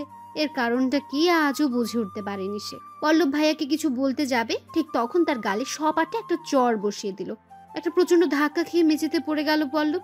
তারপর ভাইয়া তাকে উদ্দেশ্য করে বলে উঠলো, তোকে শেষ করে দরকার হলে জেলে যাব আমি, কিন্তু তোর মতো কুলাঙ্গারের কোনো প্রয়োজন নেই আমাদের। ওর চোখ থেকে যেন আগুন ঝরছে। ভয়ে সেদিকে তাকানোর সাহস পাচ্ছে না পল্লব। কি হলো পল্লব, এইভাবে তাকিয়ে আছিস কেন? ভাইয়ার কথায় ঘোরের ভেতর থেকে বেরিয়ে এলো পল্লব। সত্যি সত্যি এরকম কিছু ঘটলে তার রক্ষা থাকবে না আর। ভিডিওটার ভয় এতটাই তাড়া করে বেড়াচ্ছে যে সে সবসময় উল্টোপাল্টা কিছু না কিছু ভাবছে। হ্যাঁ বল ভাইয়া। একটা ভালো খবর আছে, কালকেই প্রাচী বাড়ি ফিরবে। ও আচ্ছা। তুই খুশি হসনি এটা শুনে? কেন হব না, কি যে বলো না তুমি। এবার ভাবছি যত তাড়াতাড়ি সম্ভব ওদের দুজনের বিয়েটা দিয়ে দেব। ভাই একটা কথা বলি তোমায়। বল। তোমরা এই বিয়ের ব্যাপারটা এখন ঝেড়ে ফেলতে পারো না মাথা থেকে? আমি এই সময়ে প্রিপেয়ার্ড নই। কিসের প্রিপারেশন? তুই আর প্রাচী জাস্ট কাবিন করে রাখবি এখন, এরপর যখন খুশি সংসার করবি। তোকে দিয়ে তো কেউ এখন জোর করে সংসার করাচ্ছে না। কিন্তু কোনো কিন্তু নয়। দেখ, তোর ভাবি, আম্মা বা আব্বা, এমনকি আমরা সবাই চাই কাবিনটা যত তাড়াতাড়ি হোক। তুই হয়তো জানিস না, আম্মাই কিন্তু প্রথমে তোর ভাবি আর আমার কাছে প্রস্তাবটা রেখেছে। তুই এখন শেষ সময়ে এসে সবটা ভেঙে দিস না। ভাইয়া এই বলে বেরিয়ে গেল। পরিস্থিতি দিন দিন জটিলতার রূপ নিচ্ছে। প্রাচী এখন অসুস্থ। এই সময় ও সত্যটা জানতে পারলে কি ঘটবে, তখন সব দোষ তার আর শিমু আপুর ঘাড়ে এসে পড়বে। শিমু আপু এখন নির্বিঘ্নে এই বাড়িতে থাকতে পারছে, কিন্তু সবটা জানাজানি হয়ে গেলে ওর এই বাড়িতে স্থান হবে না, সে ভালো করেই জানে। এরকম কিছু ঘটার আগে সবটা সামাল দিবে সে, সেটা যে করেই হোক, যে কোনো প্রকারে। এর মধ্যে তার ফোনে আবারও সে বন্ধুটার ফোন কল এলো। হ্যাঁ গুঞ্জন বল। নাম্বারটা পেয়ে গেছি পলক। সত্যি? এই নম্বর দিয়ে ফেক অ্যাকাউন্টটা খোলা হয়েছিল। আমি বলছি তুই টুকে রাখ। গুঞ্জনের থেকে নম্বরটা নিল। ব্যাস, এবার আর কিছু সময়ের অপেক্ষা। এই নম্বরে তাকে আসল কালপ্রিট পর্যন্ত পৌঁছে দেবে। নম্বরে ডায়াল করার আগে নিজের সিমটা চেঞ্জ করে নিল, যাতে কেউ তাকে চিনতে না পারে। ফোনটা হাতে নিয়ে গুঞ্জনের দেওয়া নম্বরটায় ডায়াল করতে থাকলো, কিন্তু মুহূর্তেই হতাশ হতে হলো তাকে। নম্বরটা নট রিচেবল বল। এ তো বেশ মুশকিল হয়ে গেল। এবার এই নম্বরে আসল মালিককে খুঁজে বের করবে কি করে? উপায়ন্ত না পেয়ে গুঞ্জনের কাছে আবারও ফোন দিল। ভাই এটা তো ব্লান্ডার হয়ে গেল। কি হয়েছে? নম্বরটা নট রিচেবল বলছে। এখন কি করব আমি? ও এই ব্যাপার, তুই একটা কাজ করতে পারিস, কয়েকটা দিন ওয়েট কর। নম্বর আর কতদিন বন্ধ রাখবে, ঠিক খুলতেই হবে। আমার হাতে অপেক্ষা করার মতো এত সময় নেই গুঞ্জন, তুই প্লিজ হেল্প কর আমায়। দেখ, আমি কতটা কাঠখড় পুড়িয়ে এই নম্বর জোগাড় করতে হয়েছে আমার, সেটা একমাত্র আমি জানি। এখন যদি নম্বর নট রিচেবল বলে, কি করতে পারি আমি? আমার মাথায় একটা প্ল্যান এসেছে। তুই হেল্প করলে কাজটা একটু তাড়াতাড়ি করতে পারবো, আর তুই হেল্প না করলেও এখন এটাই করতে হবে আমায়। কি প্ল্যান? গুঞ্জন অবাক হয়ে পল্লবকে প্রশ্ন করলো। আমরা এই নম্বর থেকে ইউজারের সমস্ত ডাটা তো বের করতেই পারি, আর সেখান থেকে সব বেরিয়ে আসবে। এত সহজ নয় রে বিষয়টা। এভাবে কারোর ব্যক্তিগত ডাটা কালেক্ট করা যায় না, খুব টাফ সেটা। হ্যাঁ আমি জানি, টাফ। অসম্ভব তো নয়। আমার সিম অফিসে একজন পরিচিত লোক আছে, ওর কাছে সাহায্য চাইতে পারি আমরা। হ্যাঁ, তুই বললেই সে করে দেবে। ছেলেরা তোর মনে নাকি? যাই হোক না কেন ভাই, এটা করতেই হবে আমায়। তুই নিজেও জানিস না আমার এটা জানা কতটা জরুরি। আমাকে যে করেই হোক আসল কালপিট অবধি পৌঁছাতেই হবে। আমিও জানতে চাই কে পেছন থেকে এত বড় সর্বনাশ করতে চাইছে আমার। কি চাইছে সে? তোর কথা কিছু বুঝতে পারছি না আমি। কি হয়েছে আমায় বল। পল্লব গুঞ্জনকে সবটা খুলে বলল।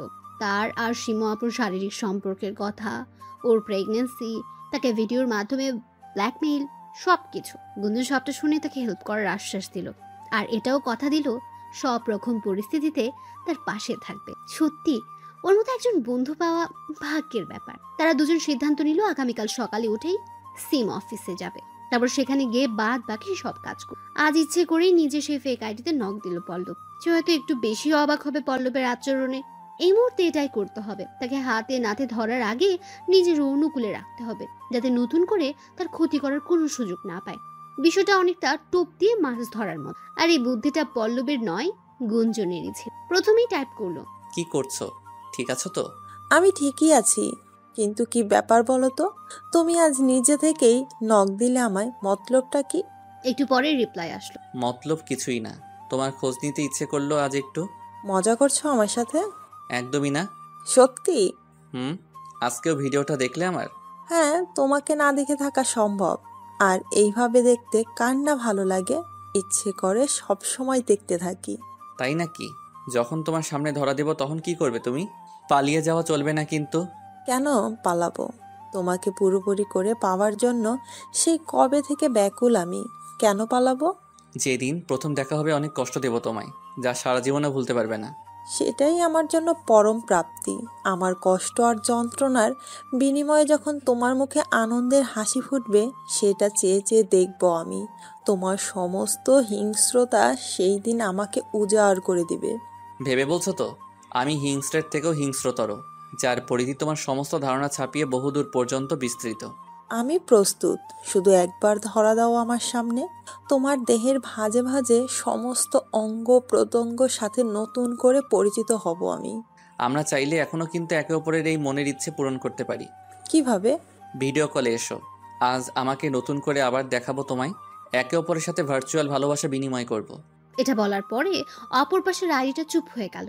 তার তরফ থেকে আর রিপ্লাই আসলো না। চেক করে দেখলো আবারও ব্লক করে রেখেছে তাকে। হয়তো তার চালাকিটা ধরতে পেরে। আসলে এভাবে ধরা যাবে না তাকে। পল্লবকে এখন বাঁকা রাস্তাতেই হাঁটতে হবে। পল্লব তার রেসপন্সের জন্য ওয়েট না করে ল্যাপটপটা অফ করে দিয়ে শুয়ে পড়লো। পরের দিন সকালবেলা গুঞ্জনের পল্লব সিম অফিসে গেল। এদিকে ভাইয়া হাসপাতালে গিয়েছে প্রাচীকে বাসায় নিয়ে আসার জন্য। তারও যাবার কথা ছিল, কিন্তু কাজের বাহানা দিয়ে আটকে দিল। সিম অফিসে পৌঁছাতে পৌঁছাতে বেশ খানিকটা সময় লেগে গেল। সেখানে তার পরিচিত ব্যক্তি অর্থাৎ আকাশ ভাইয়ের সাথে কথা বলল। উনি তাদের বসতে বললেন। এভাবে অনেকটা সময় কেটে গেল। পল্লব জানে না আজ এখানে এসে কতটা সফল হবে। ভীষণ দুশ্চিন্তা হতে লাগলো। একটু পরেই তাদের ভেতরে ডেকে আনা হলো।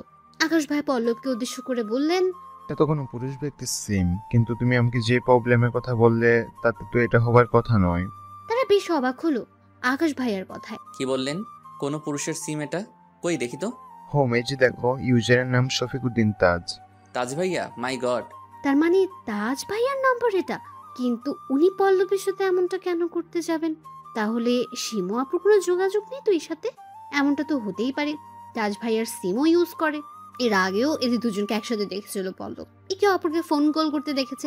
তার মানে তার সেই দেখাগুলো নিছকই মনের ভুল ছিল না? তাহলে কি আসল কালপ্রিট শিমু আপু? হে খোদা, এটা কি করে হয়? পল্লব শিমু আপুকে ভালো করে চেনে, ও পল্লবের সাথে এত বড় প্রতারণা কেন করবে? তাছাড়া ওর সাথে তো সবকিছু হয়ে গেছে অনেক আগে। যদি এই আইডির মালিক শিমু আপুই হবে, তা কেন এভাবে উদ্গ্রীব হয়ে বারবার পেতে চাইবে? নাকি এটা কোনো আইবস, যাতে সে কারোর কোনো পরিকল্পনা ঘোড়া করেও ধরতে না পারে? সেই কারণে তাকে বিভ্রান্ত করার জন্য এগুলো বলা হয়। কিন্তু শিমু আপুর উদ্দেশ্যটা কি? ওর কি লাভ হচ্ছে এগুলো করে? না, সত্যি কিছু বুঝতে পারছে না পল্লব। তাদের সন্তান বড় হচ্ছে শিমুলের গর্ভে। সে কিছুতেই নিজের মনকে এটা বিশ্বাস করাতে পারছে না সবকিছুর পেছনে শিমু আপুই আছে। নিজের থেকেও বেশি বিশ্বাস করে সে শিমুলকে। কিন্তু এটা তো ঠিক, ফোন নম্বরটা তাজ ভাইয়ার, আর তাজ ভাইয়ার সাথে একমাত্র শিমু আপুরই যোগাযোগ থাকার কথা। জানে না কার মনে কি চলছে। তবে যত দ্রুত সম্ভব আসল কালপ্রিটকে ধরতেই হবে।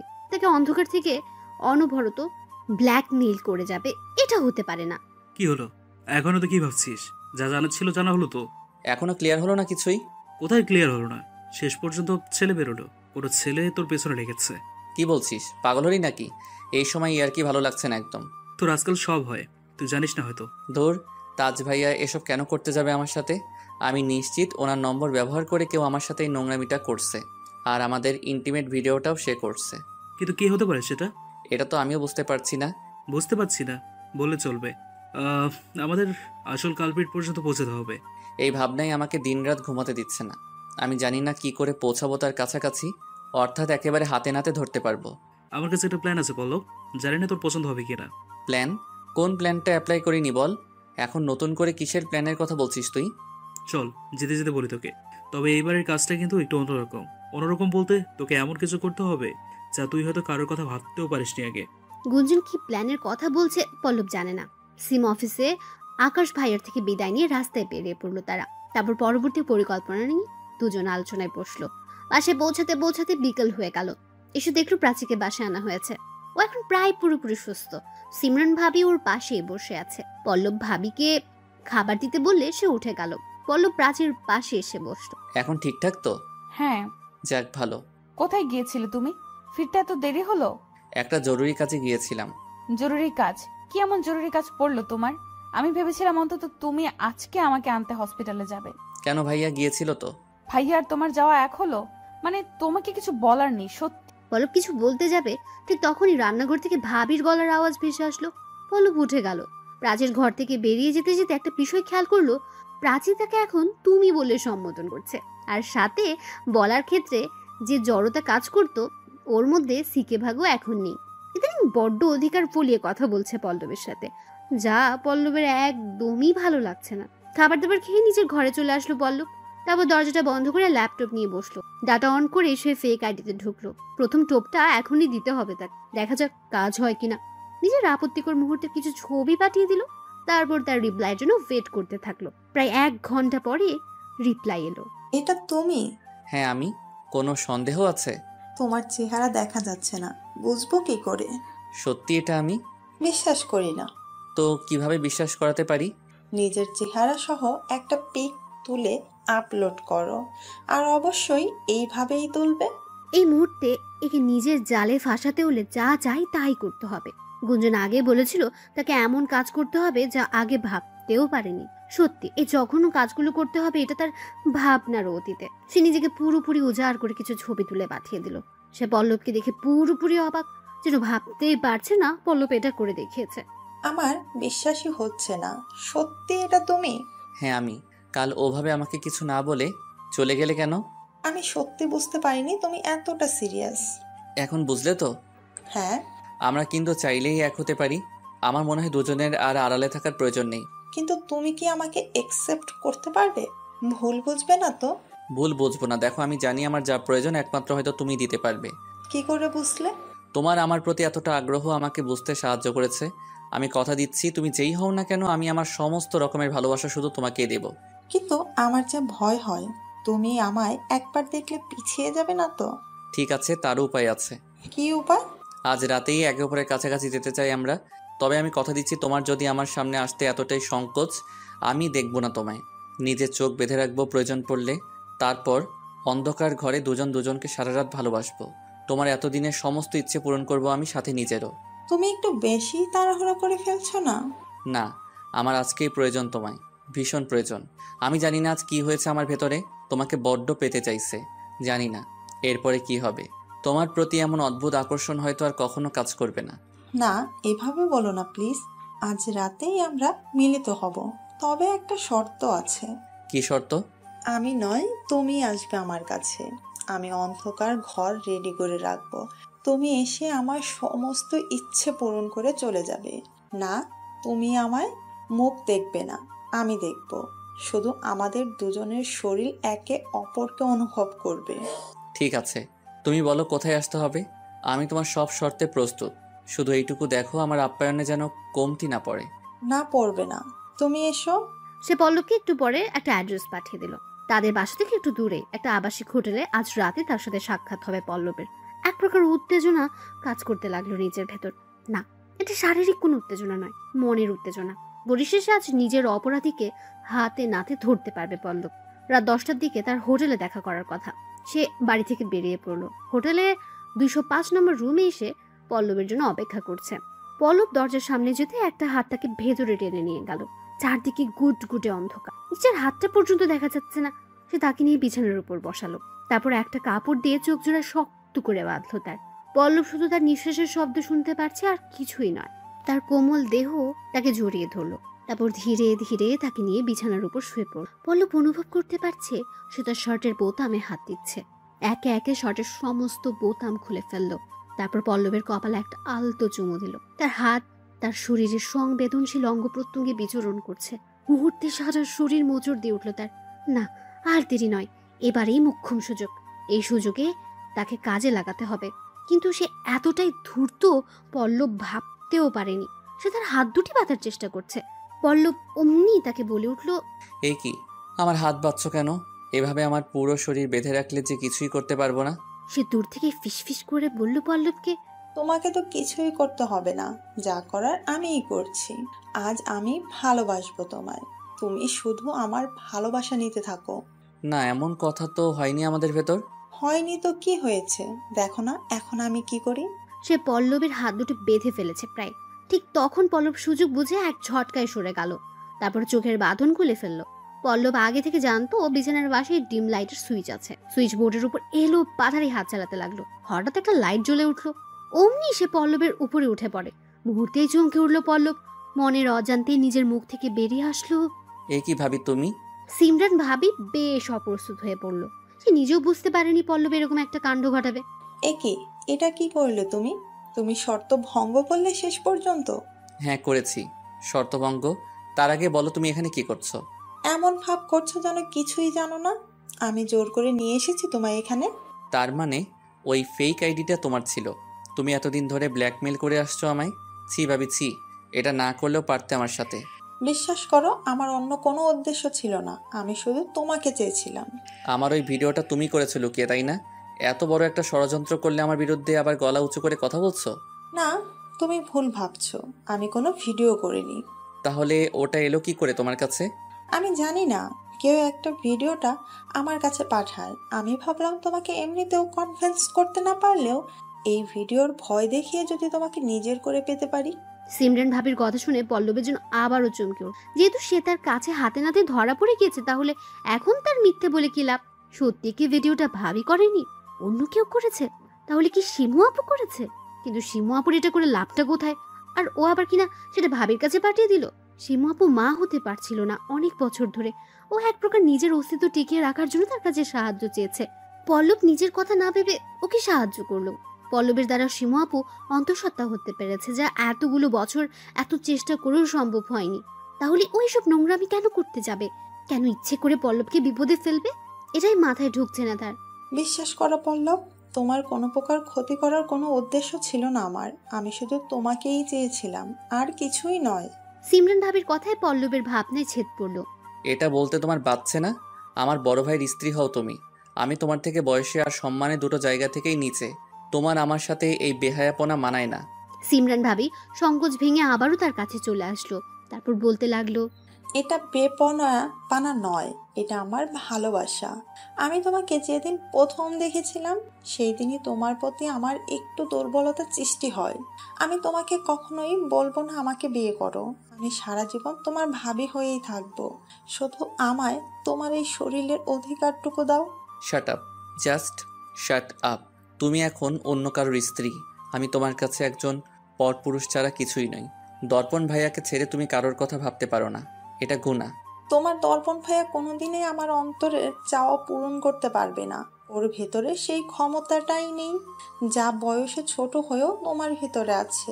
জানো তো, সেই বিয়ের আগে থেকে তোমার মতো একজন শক্ত সামর্থ্য পুরুষ মনে মনে আশা করে রেখেছিলাম। কিন্তু আমার দুর্ভাগ্য দেখো, তোমার ভাইয়ার মতো একটা নপুংসক জুটেছে আমার কপালে। আমার ভাইয়ের বিষয়ে একটাও বাজে কথা বলবে না। আমি জানি ভাইয়া কতটা ভালোবাসে তোমায়, তোমার খেয়াল রাখে। আর তুমি কিনা তার গীবত গাইছো আমার সামনে বসে। ঠিক আছে, আমি আর কখনো বলবো না এগুলো। সব ভুলে যাব। আজ রাতটা দুজন একসাথে কাটাই, তারপর কাল থেকে সব ভুলে যাব আমাদের দুজনের ভিতর কি হয়েছিল। না, এটা হয় না। আমাকে ক্ষমা করো। তুমি আমাকে যে দৃষ্টিতে দেখো না কেন, আমার কাছে তুমি শুধুই আমার বড় ভাইয়ের বউ। আমি তোমার সাথে নোংরা কাজ করার কথা ভাবতেও পারি না। ভাবি পল্লবকে একটা ধাক্কা মেরে বিছানার উপর ফেলে দিল। তারপর তার উপরে উঠে পড়লো। তাতে দুজনের ঠোঁটের ব্যবধানে মাত্র কয়েক সেন্টিমিটার। ভাবি ফিসফিস করে বলতে লাগলো, প্লিজ আশা, নিরাশ করো না। এতটা কাছে এসেও এভাবে চলে গেলে আমি তরপাতে মরে যাব। তুমি ভাবতে পারছো না আমার মনের ভিতর কি চলছে এখন। পায়ে পড়ি তোমার, এইভাবে আমাকে ছেড়ে চলে যেও না পল্লব। কয়েক মুহূর্তের জন্য ভুলে যাও আমি তোমার ভাবি। প্লিজ ছাড়ো আমায়, বড্ড অস্বস্তি লাগছে আমার। একটিবারের জন্য প্লিজ। আর কোনোদিন তোমার সামনে এই দাবি নিয়ে আসবো না। কিছু সময় সহ্য করো আমায়। না, অনুভব করতে পারছে না। ধীরে ধীরে সংযম হারাচ্ছে পল্লব। আর একটু দেরি হলে আজ বিরাট বড় ভুল হয়ে যেতে পারে তার দ্বারা। একবার তার ইন্দ্রিয় জাগ্রত হলে আর আটকাতে পারবে না নিজেকে। এক ঝটকায় ভাবিকে সরিয়ে দিল। আমায় ক্ষমা করো ভাবি, তোমার যন্ত্রণাটা বুঝতে পেরেছি আমি, কিন্তু আমি কিছু করতে পারবো না। তবে কথা দিচ্ছি, তোমার প্রবলেম আমি দূর করব। আমার ভাইয়াকে নিয়েই হ্যাপি থাকবে তুমি। এটা বলে শার্টটা হাতে নিয়ে রুম থেকে বের হয়ে যায়। তারপর সেটা গায়ে জড়াতে জড়াতে নিজের সিঁড়ির দিকে নামতে থাকে। সিঁড়ি থেকে নামার সময় একবার পেছন ফিরে তাকালো, রুমের দরজাটা এখনো খোলাই আছে। পরের দিন সকালবেলা রাতেই সিমরান ভাবি বাসায় চলে এসেছে। ভাগ্যিস ভাইয়া বাসায় ছিল না, নয়তো কি যে হয়ে যেত কে জানে। তার জন্য যদি ভাইয়ার সংসার ভাঙে, সেটা কিছুতেই মানতে পারবে না পল্লব। দর্পণ ভাইয়ার স্থান তার কাছে নিজের বাবার থেকে কোনো অংশে কম নয়। আব্বা বেশিরভাগ সময় বাড়ির বাইরে থাকতো। ছোটবেলায় ওই কোলে পেটে করে মানুষ করেছে থাকে। তার সমস্ত চাওয়া মুখ ফুটে বলার আগে পূরণ করেছে, এমনকি এখনো করে চলেছে। কোনো কিছুর বিনিময়ে পল্লব ভাইয়াকে কষ্ট দিতে পারবে না। জানালার পাশে দাঁড়িয়ে কথাগুলো ভাবছিল। দেখতে পেল শিমু আপু আর প্রাচী বাইরে কোথাও একটা বেরিয়ে যাচ্ছে। হঠাৎ একটা বিষয় মাথায় আসলো তার। ঘর থেকে বেরিয়ে শিমু আপু রুমের দিকে গেল। ওর প্রেগনেন্সির রিপোর্টটা তার এখনো দেখা হয়নি। সে জানে না কেন ওটা দেখার ইচ্ছে হলো হঠাৎ। অন্তর থেকে একটা অদ্ভুত সাড়া পেল। শিমু আপুর ঘরে ঢুকে চারদিকটা খুঁজতে লাগলো। দরজাটাও বন্ধ করেনি। দরজা বন্ধ করে খুঁজতে বিবেকে বাজছিল। যদিও এইভাবে পারমিশন ছাড়া কারো ব্যক্তিগত জিনিসে হাত দেওয়া ঠিক না। খুঁজতে খুঁজতে এক পর্যায়ে রিপোর্টটা ওয়ার্ড্রপের ভেতরে পেয়ে গেল। তারপর বের করে এনে খুলতে লাগলো দেখার জন্য। কাগজগুলোর দিকে তাকিয়ে ভরকে গেল পল্লব। অদ্ভুত তো, এসব কি দেখছে সে? হাসপাতালের ফাইলের ভেতরে তো প্রেগনেন্সির কোনো রিপোর্টই নেই। কতগুলো অন্য কাগজ। প্রেগনেন্সির রিপোর্ট কোথায় গেল তাহলে? শিমু আপু সত্যি প্রেগনেন্ট তো? আচ্ছা, ও সেদিন রাতে তার কাছে কি সত্যি কোনো বেবির জন্য এসেছিল, নাকি এটার কোনো বাহানা ছিল? এই বিষয়টাই সকাল থেকে মাথায় ঘুরছিল তার। এখন দেখছে সেটাই সত্য প্রমাণিত হচ্ছে। হঠাৎ শিমু আপু ঘরের ভেতর ঢুকে পড়ল। পল্লব চমকে উঠল। এ কি, তুমি বাইরে যাওনি? না, কিন্তু তুই আমার ঘরে কি করছিস? আর হাতে কি ওটা তোর? শিমু আপু পল্লবের দিকে এগিয়ে এলো। পল্লবকে মেডিকেল রিপোর্টটা দেখিয়ে বলল, এটা না তোমার প্রেগনেন্সি রিপোর্টের ফাইল? হ্যাঁ। কিন্তু আমি তো ভেতরে কোনো রিপোর্ট পেলাম না, কতগুলো ভুলভাল কাগজ। শিমু আপু পল্লবের কথা শুনে চারদিকে তাকিয়ে দরজাটা বন্ধ। তারপর নিজের বিছানার চাদরের নিচ থেকে কতগুলো কাগজ বের করে, এই যে রিপোর্ট, আমি ইচ্ছে করে লুকিয়ে রেখেছিলাম। কিন্তু কেন? এই বাড়ির সবাই তো জানে তুমি প্রেগনেন্ট, তাহলে লুকোনোর কি আছে বুঝলাম না। আমি আমার ব্যক্তিগত কিছু প্রয়োজনে লুকিয়ে রেখেছি, তুই বুঝবি না এসব ব্যাপার। বাড়ির লোকজন ছাড়াও বাহির থেকে আরো কত লোক আসে এই বাড়িতে, জানিস তো। আচ্ছা, তা তুমি প্রাচীর সাথে কোথায় বেরিয়েছিলে, আবার যেতে না যেতেই ফিরে আসলে? ওই বলছিল একটু মার্কেটে যাবে আমাকে নিয়ে, রাস্তায় যেতে না যেতেই মাইগ্রেন প্রবলেম শুরু হলো ওর, আর যেতে পারলাম না। পল্লব শিমু আপুর কথা শুনে ঘর থেকে বেরিয়ে ঠিক তখন ও পেছন থেকে ডাক দিল। আচ্ছা, একটা কথা জিজ্ঞেস করি তোকে পল্লব। হ্যাঁ বলো। এই বিয়েতে তোর মত আছে তাই না? কোন বিয়েতে? কোন বিয়েতে আবার? তোর আর প্রাচীর বিয়েতে। তোমায় কে বললো এই কথা? না, এমনি আমার মনে হলো। তুমি আমাকে এখনো ঠিকঠাক চিনতেই পারোনি শিমু আপু। তুমি তো জানো তোমার গর্ভের এই বাচ্চাটা আমার ওর প্রতি কিছু দায়িত্ব আছে। শুধু ওর প্রতি কেন, আমার বাচ্চার মা তুমি, তোমার প্রতিও আমার কিছু কর্তব্য বোধ আছে। আমি কিনা এসব ছেড়ে অন্য কাউকে বিয়ে করে নিব, এটা ভাবলে কি করে তুমি? শিমু আপুর দিকে তাকিয়ে দেখলো ওর চোখ বেয়ে জল পড়ে। পল্লব ওকে নিয়ে বিছানার বসালো, তারপর ওর চোখের জল মুছে দিতে দিতে বলল, প্লিজ কান্না করো না। আমি জানি তোমার উপর দিয়ে কি বয়ে চলছে। আমার এক্ষুনি গিয়ে উচিত সবটা আমার পরিবারকে জানানো। যদি ওরা তোমাকে মেনে নাও নেয়, দরকার পড়লে এই বাড়ি থেকে অন্য কোথাও চলে যাব আমরা। তারপরেও আমি নিজের কর্তব্য থেকে দূরে সরে আসবো না কখনোই। একটা কথা বলে রাখছি, তোমার আর তোমার এই বাচ্চার দায়িত্ব আজীবনের জন্য আমার। আর আমি এটাও চাই না আমার সন্তান অন্য কোনো কাপুরুষের পরিচয়ে বড় হোক। যদি তার জন্য তোমাকে বিয়ে করতে হয় আমি তাই করব, কিন্তু আমার মনের একটা খটকা দূর না হওয়া পর্যন্ত আমি যে সামনে পা বাড়াতে পারছি না। খটকা? কিসের খটকা? শিমু আপু অবাক করলো।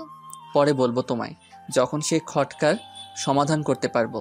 তুমি প্লিজ সেই কয়েকটা দিন সব কিছু সহ্য করে থাকো। আমি শীঘ্রই আমার পরিবারকে তোমার আমার ব্যাপারে সবটা জানাবো, তোমায় কথা দিচ্ছি। শিমু আপুকে কি করে বলবে? ও তার সঙ্গের তালিকার বাইরে নয়। পল্লব এখন ওকে পুরোপুরি বিশ্বাস পাচ্ছে না। যতদিন না পর্যন্ত ওর নিজের বিশ্বাস ফিরে আসে, সে কিছুতেই ওকে তার জীবনের স্থান। শিমু আপুকে রেখে ও ঘর থেকে বাইরে এসে দেখলো ভাইয়া বসে বসে ফোন। পল্লব ওর পাশে গিয়ে বসলো। ভাইয়া তার দিকে আর চোখে তাকিয়ে প্রশ্ন করলো, কিছু বলবি? হ্যাঁ, তোমার সাথে কিছু কথা ছিল আমার। কি কথা বল। না, আজ আর সংকোচ করলে চলবে না। ভাইয়াকে যে করে হোক তাদের সমস্যার ব্যাপারে বোঝাতে। পল্লব ভালো করে জানে ভাবি যেগুলো বলেছে তা মিথ্যে নয়। কোন স্ত্রী এমনি এমনি এরকম সেন্সিটিভ বিষয়ে স্বামীর উপর দোষ চাপি? তুমি আর ভাবি হ্যাপি তো ভাইয়া? মানে এবার কেমন প্রশ্ন? যা জিজ্ঞেস করেছি বলো। তোর দেখ কি মনে হয় আমরা কোনোদিন দেখেছি আমাদের ভেতর কথা কাটাকাটি? সব জিনিস দেখা যায় না ভাইয়া, যেটা দেখা যায় না আমি সেই দিক থেকে জিজ্ঞেস করেছি তোমরা হ্যাপি কিনা। লক্ষ্য করছি ভাইয়া আমার কথা শুনে বেশ ইতস্তত বোধ করতে লাগলো। ও হয়তো এখনো বুঝে উঠতে পারছে না যে আমি কি বলেছি। বুঝলাম না, তুই এগুলো কিস করছিস আমায়? কেন করছিস? বাবার মতো তোমাকেও বরাবর দেখে আসছি। বাইরের কাজ, ব্যবসা এগুলি তোমার একমাত্র প্রায়োরিটি। তুমি তো আমার থেকে বড়, তুমি আমার থেকে ভালো বোঝো একজন স্ত্রীকে শুধু খাওয়া পড়া দিয়ে সুখী করা যায় না ভাইয়া, আরও অনেক বিষয় থাকে। ভাইয়া হা করে তাকিয়ে আছে পল্লবের দিকে, কিছুই বলছে না। আর যদি তোমার কোনো প্রবলেম থেকে থাকে আমি বলবো তুমি ডাক্তার দেখাও, নিজের সংসারের দিকে মনোযোগ দাও। ভাবি হয়তো খুব একটা ভালো নেই। এই বলে পল্লব ভাইয়ার সামনে থেকে উঠে গেল। একটা কথা সত্যি, ভাইয়া তার কথা ঠিকই বেড়েছে। হয়তো লজ্জা সেটা বুঝতে দিত। পল্লব চাইলে ভাইয়াকে গত রাতে সব ঘটনা বলে দিতে পারতো, তাতে কারোর কোনো দিক দিয়ে ভালো হতো। ওদের সম্পর্কটা ভাইয়া তার কথার গুরুত্বটা বুঝে যদি ভাবিকে একটু ভালো ফিডব্যাক দিতে পারে, তবে হয়তো ভাবি পাল্টেও যেত। কারণ পল্লব ভালো করেই জানে ভাবি কিসের অপন হচ্ছে। ভাইয়া সেটা আগে পূরণ করতে পারলে হয়তো জল এত দূর গড়াতোই না। সত্যি বলতে ভাবির থেকে ভাইয়ার উপর বেশি রাগ হচ্ছে বল। ওর উদাসীনতার জন্যই ভাবি আজ আজকে সন্ধ্যায় পল্লব প্রাচীর জন্য ফার্মেসি থেকে কিছু ওষুধ, ওর মাইগ্রেন প্রবলেম ওষুধগুলোকে দেবার জন্য ওর রুমের ভেতরে, কিন্তু ভেতরে কোথাও প্রাচীর। ওর ল্যাপটপটা আর ফোন টেবিলের উপর পড়ে আছে। ওষুধগুলো রাখার জন্য টেবিলের ড্রয়ারটা খুললো, ভেতরে চোখ পড়তেই চমকে উঠলো। ড্রয়ারের ভেতরে কতগুলো ছবি রাখ। এগুলো তো সব তার আর শিমু আপুর সেই মুহূর্তের ছবি। তার মানে সেই দিন ভিডিও করার সময় ছবিগুলো তোলা হয়েছে। কারণ এই ছবিগুলো দেখে ভাবে বোঝা যাচ্ছে এগুলো কোনোভাবে ভিডিও ক্যাপচার করে বানানো। প্রত্যেকটা ছবিতে তার মুখমণ্ডলের উপর লাল লিপস্টিক দিয়ে ক্রস চিহ্ন হয়েছে। কিন্তু এই ছবিগুলো প্রাচীর ড্রয়ারে কি করছে? তবে কি সেদিনের রাতের ভিডিওটা এটা কি করে হয়? ছবিগুলো বের করে একে একে পল্লব দেখতে লাগে। যতই দেখছে তার গা গুলি। প্রাচীর কিনা এগুলো নিজের কাছে লুকিয়ে রেখেছে, অথচ পল্লবের কিছুই জানে না। তাহলে কি সেদিন রাতের ভিডিও রেকর্ডারটা ওরই ছিল? কিন্তু সেটা কি করে সম্ভব? ওই রাতে বাড়িতে পল্লব, বাবা মা আর শিমু আপুই ছিল। তবে এটাও হতে পারে হয়তো কেউ বাইরে সত্যি যখন তারা ব্যস্ত ছিল সেই সুযোগে সে তাদের হঠাৎ তার চোখটা প্রাচীর ল্যাপটপ চারদিকটা তাকিয়ে দেখলো কেউ নেই পাশে। তড়িঘড়ি করে ল্যাপটপের কিবোর্ডে আঙুল চালালো। হতেই পারে এই ল্যাপটপের ভেতরে সেদিনের ভিডিওর কোনো ক্লু পেয়ে যাবে। কিন্তু পাসওয়ার্ড না জানার কারণে তাকে নিরাশ হলো। ইতিমধ্যে পল্লবকে ভরকে দিয়ে ঘরের ভিতরে প্রাচীর। পল্লব পুরো হতভম্ব হয়ে গেল। এভাবে হঠাৎ করে কোথা থেকে চলে আসলো বুঝতে পারছি। কি ব্যাপার, তুমি আমার ল্যাপটপ ঘেটে কি করছো? ঘাটলাম কোথায়? তুমি যে পাসওয়ার্ড দিয়ে রেখেছো। ও, তার মানে তুমি সত্যিই দেখতে চেয়েছিলে? এইভাবে কারো ব্যক্তিগত জিনিসে হাত দেওয়া ঠিক না, জানো না? হ্যাঁ জানি, কেন জানবো না? তোমার থেকে এটা আশা করিনি আমি পল্লব। তুমি কি না আমার ঘরে ঢুকে? ভাগ্যিস ঢুকেছিলাম, তাই তো আজ অনেক কিছু দেখতে পারলাম। কি দেখেছো তুমি আজব? পল্লব ড্রয়ার থেকে ছবিগুলো আবারও বের করে ওকে দেখিয়ে বলল, এইগুলো তোমার ড্রয়ারে কি করছে? কি এগুলো? দেখে তো ছবি মনে হচ্ছে, আমাকে দেখাও। নাটক করছো? তোমার ড্রয়ারে কি আছে তুমি জানো না? সত্যি বুঝতে পারছি না এগুলো কিসের ছবি, আর কি হয়েছে বলো তো? তুমি আমার সাথে এইভাবে কথা বলছো কেন? কি করেছি আমি? পল্লব ভালো করে বুঝতে পারছে প্রাচী সবকিছু বুঝে ও না বোঝার ভান করেছে। তার ওকে ছবিগুলো দেখাতে ঠিক তখন উপরের ঘর থেকে আম্মার ডাক। পল্লব ছবিগুলো নিয়ে রুম থেকে বেরিয়ে আম্মার ঘরে যাবার সময় সেগুলো ছিঁড়ে ডাস্টবিনের ভেতর ফেলে। যাক, নোংরা জিনিসের স্থান এর থেকে ভালো আর কি হতে পারে। কাল সকালে ময়লার লোক এসে নিয়ে যাবে। তবে প্রাচীকেও পল্লব দেখেনি। ওকে তার প্রশ্নের উত্তর দিতেই হবে। আমার সাথে কথা বলে ওনার ঘর থেকে একটু বেরিয়ে আসলো। এরপর সবাই রাতে খাওয়া দাওয়ার পর যে যার রুমে চলে গেল। প্রাচীকে তার ঘরে যাওয়ার জন্য তার রুম ক্রস করে পল্লব অপেক্ষা করতে থাকলো কখন প্রাচী তার রুমের সামনে দিয়ে যাবে। একটু পরে পল্লব কারো পায়ের আওয়াজ শুনল। প্রাচী দরজার কাছাকাছি আসলে ওকে এক টানে রুমের ভেতর নিয়ে গেল। তারপর ওকে দেওয়ালের সাথে চেপে দিল। পল্লবের হাত ওর মুখ। প্রাচী শান্ত হতে পল্লব হাতে সরিয়ে নিল। কি হলো? আমার সাথে কিন্তু অসভ্যতা করছো তুমি পল্লব। অসভ্যতার তো কিছুই দেখোনি এখনো। আগে আমার কথার সাফ সাফ উত্তর দাও, নয়তো আজ তোমার সাথে কি করি দেখো। পল্লব ফিসফিস করে প্রাচীকে বলল, ওর আর তার মুখের ব্যবধান মাত্র কমেছে। কি করবে তুমি আমার? কিছুই করব না। আগে বলো, আমার ওই ছবিগুলো তোমার কাছে গেল কি করে? আমি এটাও দেখেছি তুমি ছবিগুলোর উপরে ক্রাশ সাইন দিয়ে রেখেছো। বলো, এসবের মানে কি? মানে কিসের ছবি? আমি কি করেছি? আমি কিছু জানি না, বিশ্বাস করো। আমায় রাগিয়ে দিও না প্রাচী, যা বলছি ভালোই ভালোই উত্তর দাও। বললাম তো কিছু বুঝতে পারছি না আমি। তোমার কোনো ছবি নেই আমার কাছে। আমায় মিথ্যে বললে আজ তোমার এমন অবস্থা করব কাউকে মুখ দেখানোর মতো অবস্থা থাকবে না। তোমার মতলবটা কি বলো আমায়? আমার সাথে জোর করে কিছু করার চেষ্টা করো না, একদম চিৎকার করব প্লিজ। বলো, এই নোংরা ছবিগুলো তোমার কাছে গেল কি করে? তুমি তুলেছো ওগুলো? কিসের নোংরা ছবি? কি বলছো কি তুমি? বুঝতে পারছো না? ঠিক আছে, নিজের মুখে বলছি। আমার কতগুলো আপত্তিকর সময়ের ছবি তুমি নিজের কাছে রেখেছো। পল্লবের কথা শুনে প্রাচী তাকে অবাক করে দিয়ে হেসে উঠল। এইবার বুঝতে পেরেছি, তুমি নিশ্চয়ই প্র্যাঙ্ক করছো আমার সাথে। তোমার আমার আপত্তিকর ছবি কেন? তুমি আবার আপত্তিকর কখন কি করলে? আর কার সাথে? বুঝতে পারছে না প্রাচীর এই অদ্ভুত ব্যবহারের কারণ। ছবিগুলোর কথা শুনে ওর চোখে মুখে ধরা পড়ে যাওয়ার কোনো ভয় লক্ষ্য যা তখনও ঘরে বসে লক্ষ্য। ওকে সত্যি ছবিগুলোর বিষয়ে কিছুই জানে না? যদি নাই জেনে থাকে তবে এগুলো ড্রয়ারে এলো কি করে? কোনো মানুষ হাতে নাতে ধরা পড়া সত্ত্বে এরকম ব্যবহার করতে পারে এটা কখনো ভেবে দেখেন। প্রাচীর হাবভাব দেখে মনে হচ্ছে সত্যি কিছু জানে। ও উল্টো ভাবছে পল্লব মজা করবে। পল্লব বুঝতে পারছে না, ভালোই করেছে ছবিগুলো ছিঁড়ে ফেলে। ওকে একবার দেখালে ব্লান্ডার হয়ে যেত। কিন্তু ও কি সত্যি কিছু জানে না নাকি এটাও নাটকের কোনো অংশ সেটা বুঝবে। সে আর কিছুই বললো না, ওকে ছেড়ে দিল। আমার মনে হয় তুমি মজা করছো, নয়তো নেশা টেশা করেছো। যাও এবার ঘুমাও গিয়ে ঠান্ডা মাথায়। আর আমার সাথে এসব সস্তার প্র্যাঙ্ক করতে এসো না। প্রাচী এক প্রকার বিদ্রুপ করে ঘর থেকে বেরে। পল্লব শুধু তাকিয়ে রইল ওর দিকে। একবার ভেবেছিল শিমু আপুর সাথে এই নিয়ে, কিন্তু সেও বাড়িতে। সন্ধ্যাবেলা ওর কোনো একটা বান্ধবী আগামীকাল সকালে ফেরার কথা। পল্লব দরজাটা বন্ধ করে দিয়ে শুয়ে পড়ল। কিছুতেই ঘুম আসছে না। বারবার ছবিগুলোর কথা মাথায় ঘুরপাক খাচ্ছে। এগুলো চিন্তা করতে করতে কখন যে ঘুমিয়ে পড়ল। মাঝরাতে হঠাৎ একটা চিৎকারের আওয়াজে ঘুম ভেঙে গেল। হুড় করে বিছানার উপর। মনের ভুল নয় তো, নাকি সত্যি কোনো স্বপ্ন দেখেছে? একটু পরে আবারও একটা আওয়াজ উকি ভেসে আসলো। পল্লব রুম থেকে বেরিয়ে সেদিকে ছুটে যেতে যেতে আম্মার প্রাচীর সাথে দেখা হয়ে গেল। ওরা তার আগেই জেগে গিয়েছে। আম্মা পল্লবকে থামিয়ে দিয়ে প্রশ্ন করলো, শব্দটা থেকে আসলো রে? আমার তো মনে হয় তোর ভাইয়ের ঘরের ওই দিক। হ্যাঁ, আমারও তাই মনে হচ্ছে। ভাইয়ার ঘরের দিকে ছুটে গেল। ওরা সচরাচর দরজা বন্ধ করে, কিন্তু আজ খোলা দেখতে পাচ্ছে। ভয়ে ভয়ে সেদিকে এগিয়ে গেল। না জানি সবার জন্য কি অপেক্ষা করছে। এক অজানা ভয়ের আতঙ্কে বুক কাঁপতে লাগলো। রুমের লাইট অফ থাকাতে কিছুই দেখা যাচ্ছে না। পল্লব সুইচ বোর্ডের দিকে এগিয়ে যেতে পায়ে কিছু একটা ঠেকলো। কারো নিথর শরীর মনে হচ্ছে, আর সামনে এগুলো শক্তি বা সাহস আসছে না। পল্লব বুড়া ধুকপুক ধুকপুক করছে। প্রাচীকে বললো লাইটটা ও ইতিমধ্যে গিয়ে ঘরের লাইট। চারপাশটা আলোকিত হতে আম্মা একটা চিৎকার দিয়ে মাটিতে লুটিয়ে পড়লো। দেখা যাচ্ছে দর্পণ ভাইয়ার ছুরি বিদ্ধ শরীর পল্লবের পায়ের কাছে পড়ে আছে। সারা শরীর মুহূর্তে কেঁপে প্রাচীকে বললো লাইটটা চালাতে। ও ইতিমধ্যে গিয়ে ঘরের লাইট জ্বালিয়ে ফেলেছে। চারপাশটা আলোকিত হতেই আম্মা একটা চিৎকার দিয়ে মাটিতে লুটিয়ে পড়লেন। দেখতে পাচ্ছে দর্পণ ভাইয়ার ছুরি বিদ্ধ শরীর পল্লবের পায়ের কাছে পড়ে আছে। সারা শরীর মুহূর্তে কেঁপে উঠল তার। চোখের সামনে যা দেখছে কোনো দুঃস্বপ্ন মনে হচ্ছে। বারবার মনে হচ্ছে এ বোধহয় স্বপ্নটা ভেঙে গেল, কিন্তু না।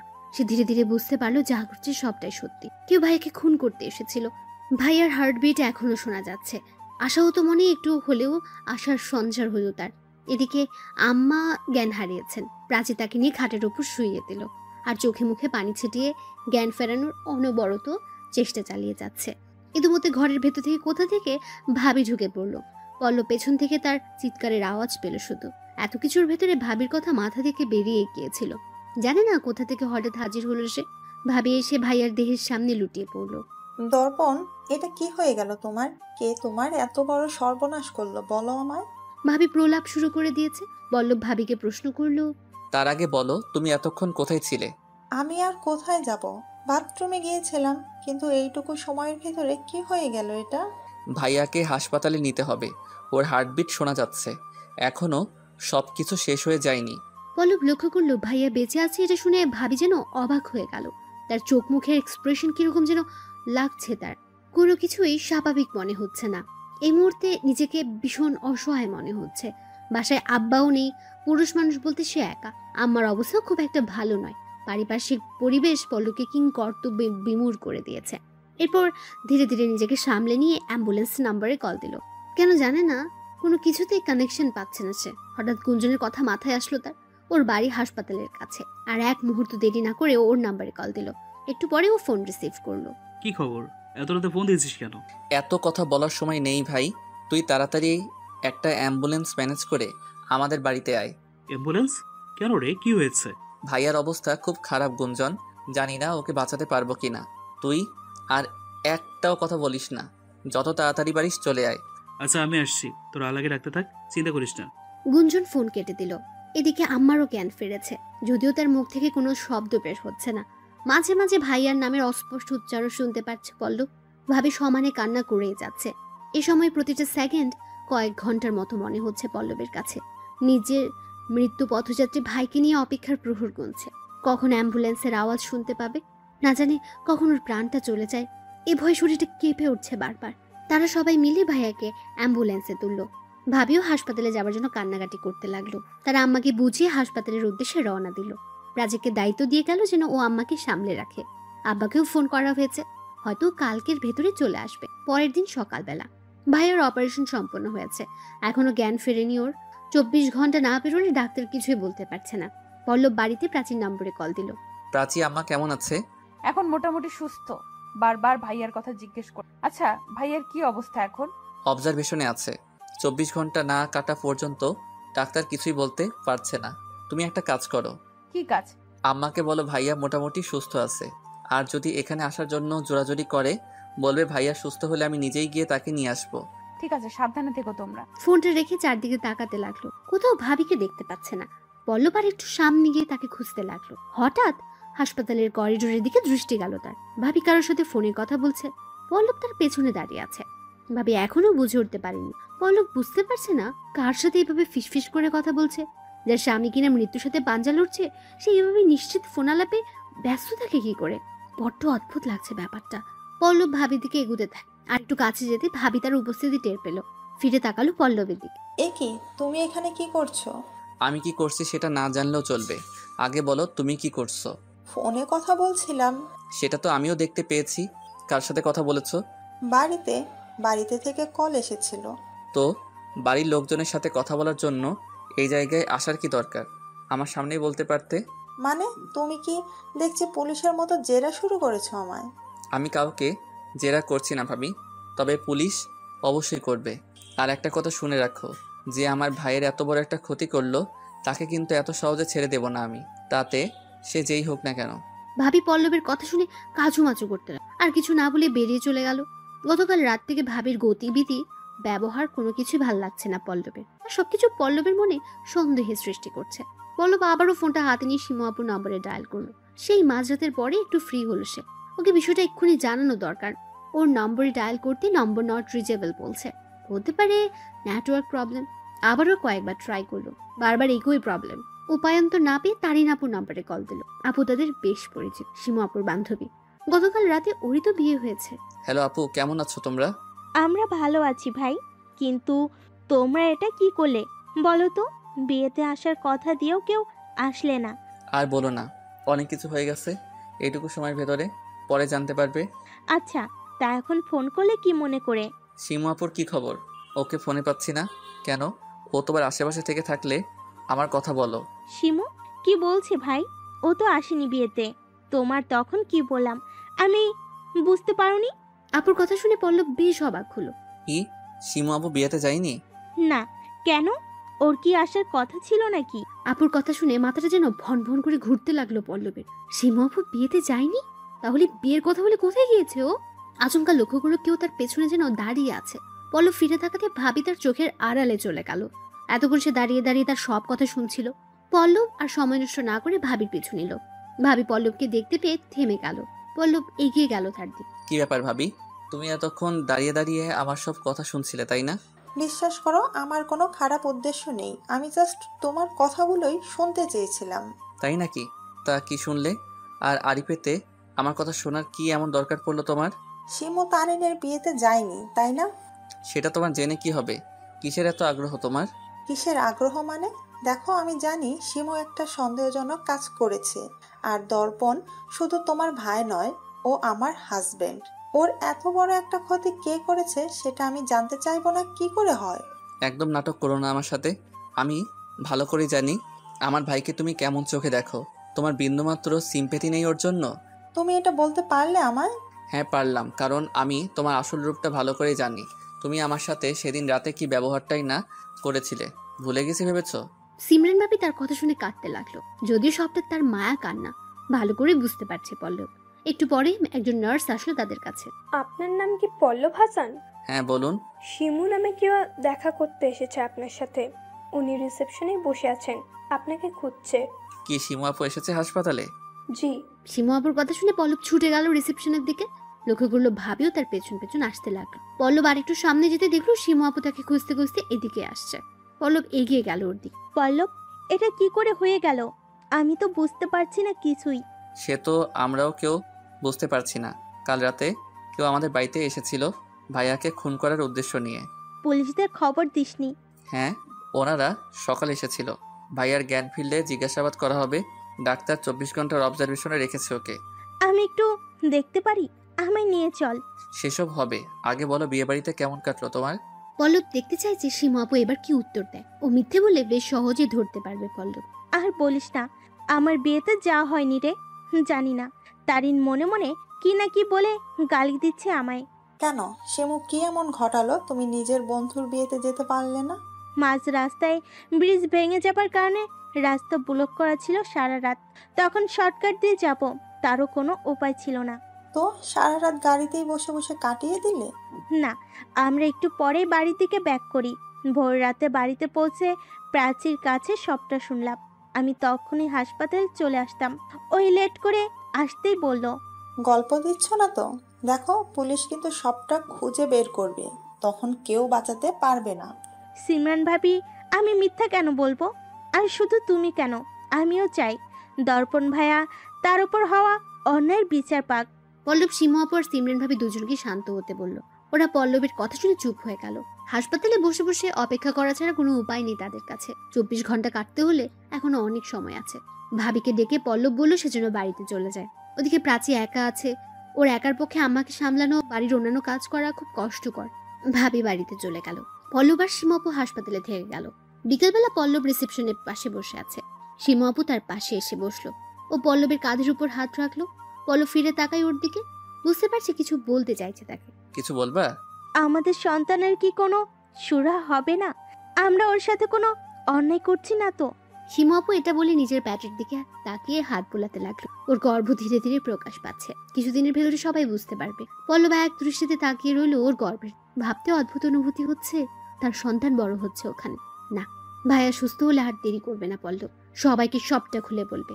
এই নিষ্পাপ শিশুটা যেন তার পরিচয়ে ও তাজ ভাইয়ের মতো একটা নোংরা মানুষের সন্তান হিসেবে এই পৃথিবীতে আসুক। পল্লবের চা ভাইয়াকে সুস্থ হতে দাও, তারপর আমি একটা ব্যবস্থা করছি। আর কারোর সাথে কোনো অন্যায় হবে না। তুমি নিশ্চিত থাকতে পারো। আমাদের সন্তানের সাথে তো নয়। সীমা আপু পল্লবের কথা শুনে যেন স্বস্তির নিঃশ্বাস ফেললো। এরপর ডাক্তারের সাথে কথা বলে তারা বাড়িতে চলে আসলো। আবার কাল সকালে যাবে। বাড়িতে পৌঁছে প্রথমে আম্মার ঘরে গেল। তার সাথে কথা বললো। সবার মুখ মলিন। মনে হচ্ছে এর থেকে হাসপাতালে থাকায় ভালো ছিল। অন্তত সবার মলিন মুখ দেখতে হতো না এভাবে। পুরো বাড়ি জুড়ে একরকম শোকাবহ অস্থির পরিবেশ পল্লবের দম বন্ধ করে দিচ্ছে। রাতের বেলা রিংটোনের আওয়াজে ঘুম ভেঙে গেল। স্ক্রিনের দিকে তাকিয়ে দেখলো আব্বা কল করেছে। ফোনটা রিসিভ করলো। কিরে, তোরা কোথায়? আমাদের সন্তানের সাথে তো নয়, আমরা তো বাড়িতে চলে এসেছি। আপনি কোথায়? আমি একটু হাসপাতালে এসেছি, পথে গাড়ি খারাপ হয়েছিল, তাই ফিরতে এত দেরি হলো। আপনি কি এখন বাড়ি আসবেন? না, এখন আর ফিরে কি করব? তোরা কাল সকালে আসবি না আবার? আমরা সবাই সকালে হাসপাতালে আসছি, আপনাকে কষ্ট করে এখন আর বাড়িতে আসতে হবে না। আব্বার সাথে কথা বলতে বলতে জানলার দিকে চোখ পড়লো তার। পূর্ণিমার আলোতে বাইরের সবকিছু মোটামুটি দেখা যাচ্ছে। হঠাৎ খেয়াল করলো কেউ যেন একটা সামনের দিকে হেঁটে গেল। ফোনটা রেখে জানালার পাশে গিয়ে দাঁড়ালো। হ্যাঁ, সত্যি তো, কেউ একটা হেঁটে বাগানের দিকে যাচ্ছে। পল্লব আর বিন্দুমাত্র দেরি না করে রুম থেকে বেরিয়ে গেল। তারপর বাগানের দিকে এগোতে থাকলো। এই বাগানের পাশ দিয়ে রাস্তা বয়ে গেছে। দিনের বেলাতে এই জায়গায় গিয়ে গাড়ি চলাচল করে। বাগানের কাছাকাছি আসছে যা দেখতে পেল নিজের চোখে বিশ্বাস করতে পারছে না। একটা মেয়ের হাতে ধারালো ছুরি। ছুরির অগ্রভাগে রক্তের দাগ স্পষ্ট। মনে হচ্ছে সেই ছুরিটা যেটা দিয়ে ভাইয়াকে জখম করা হয়েছিল। মেয়েটা মাটি করে ছুরিটা তার নিচে চাপা দিয়ে রাখলো। পল্লব লুকিয়ে লুকিয়ে সবটা দেখলো। কাজ শেষ করে মেয়েটা তাদের বাড়ির দিকে ফিরলো। তারপর চারপাশটা তাকিয়ে হেঁটে আসতে থাকে।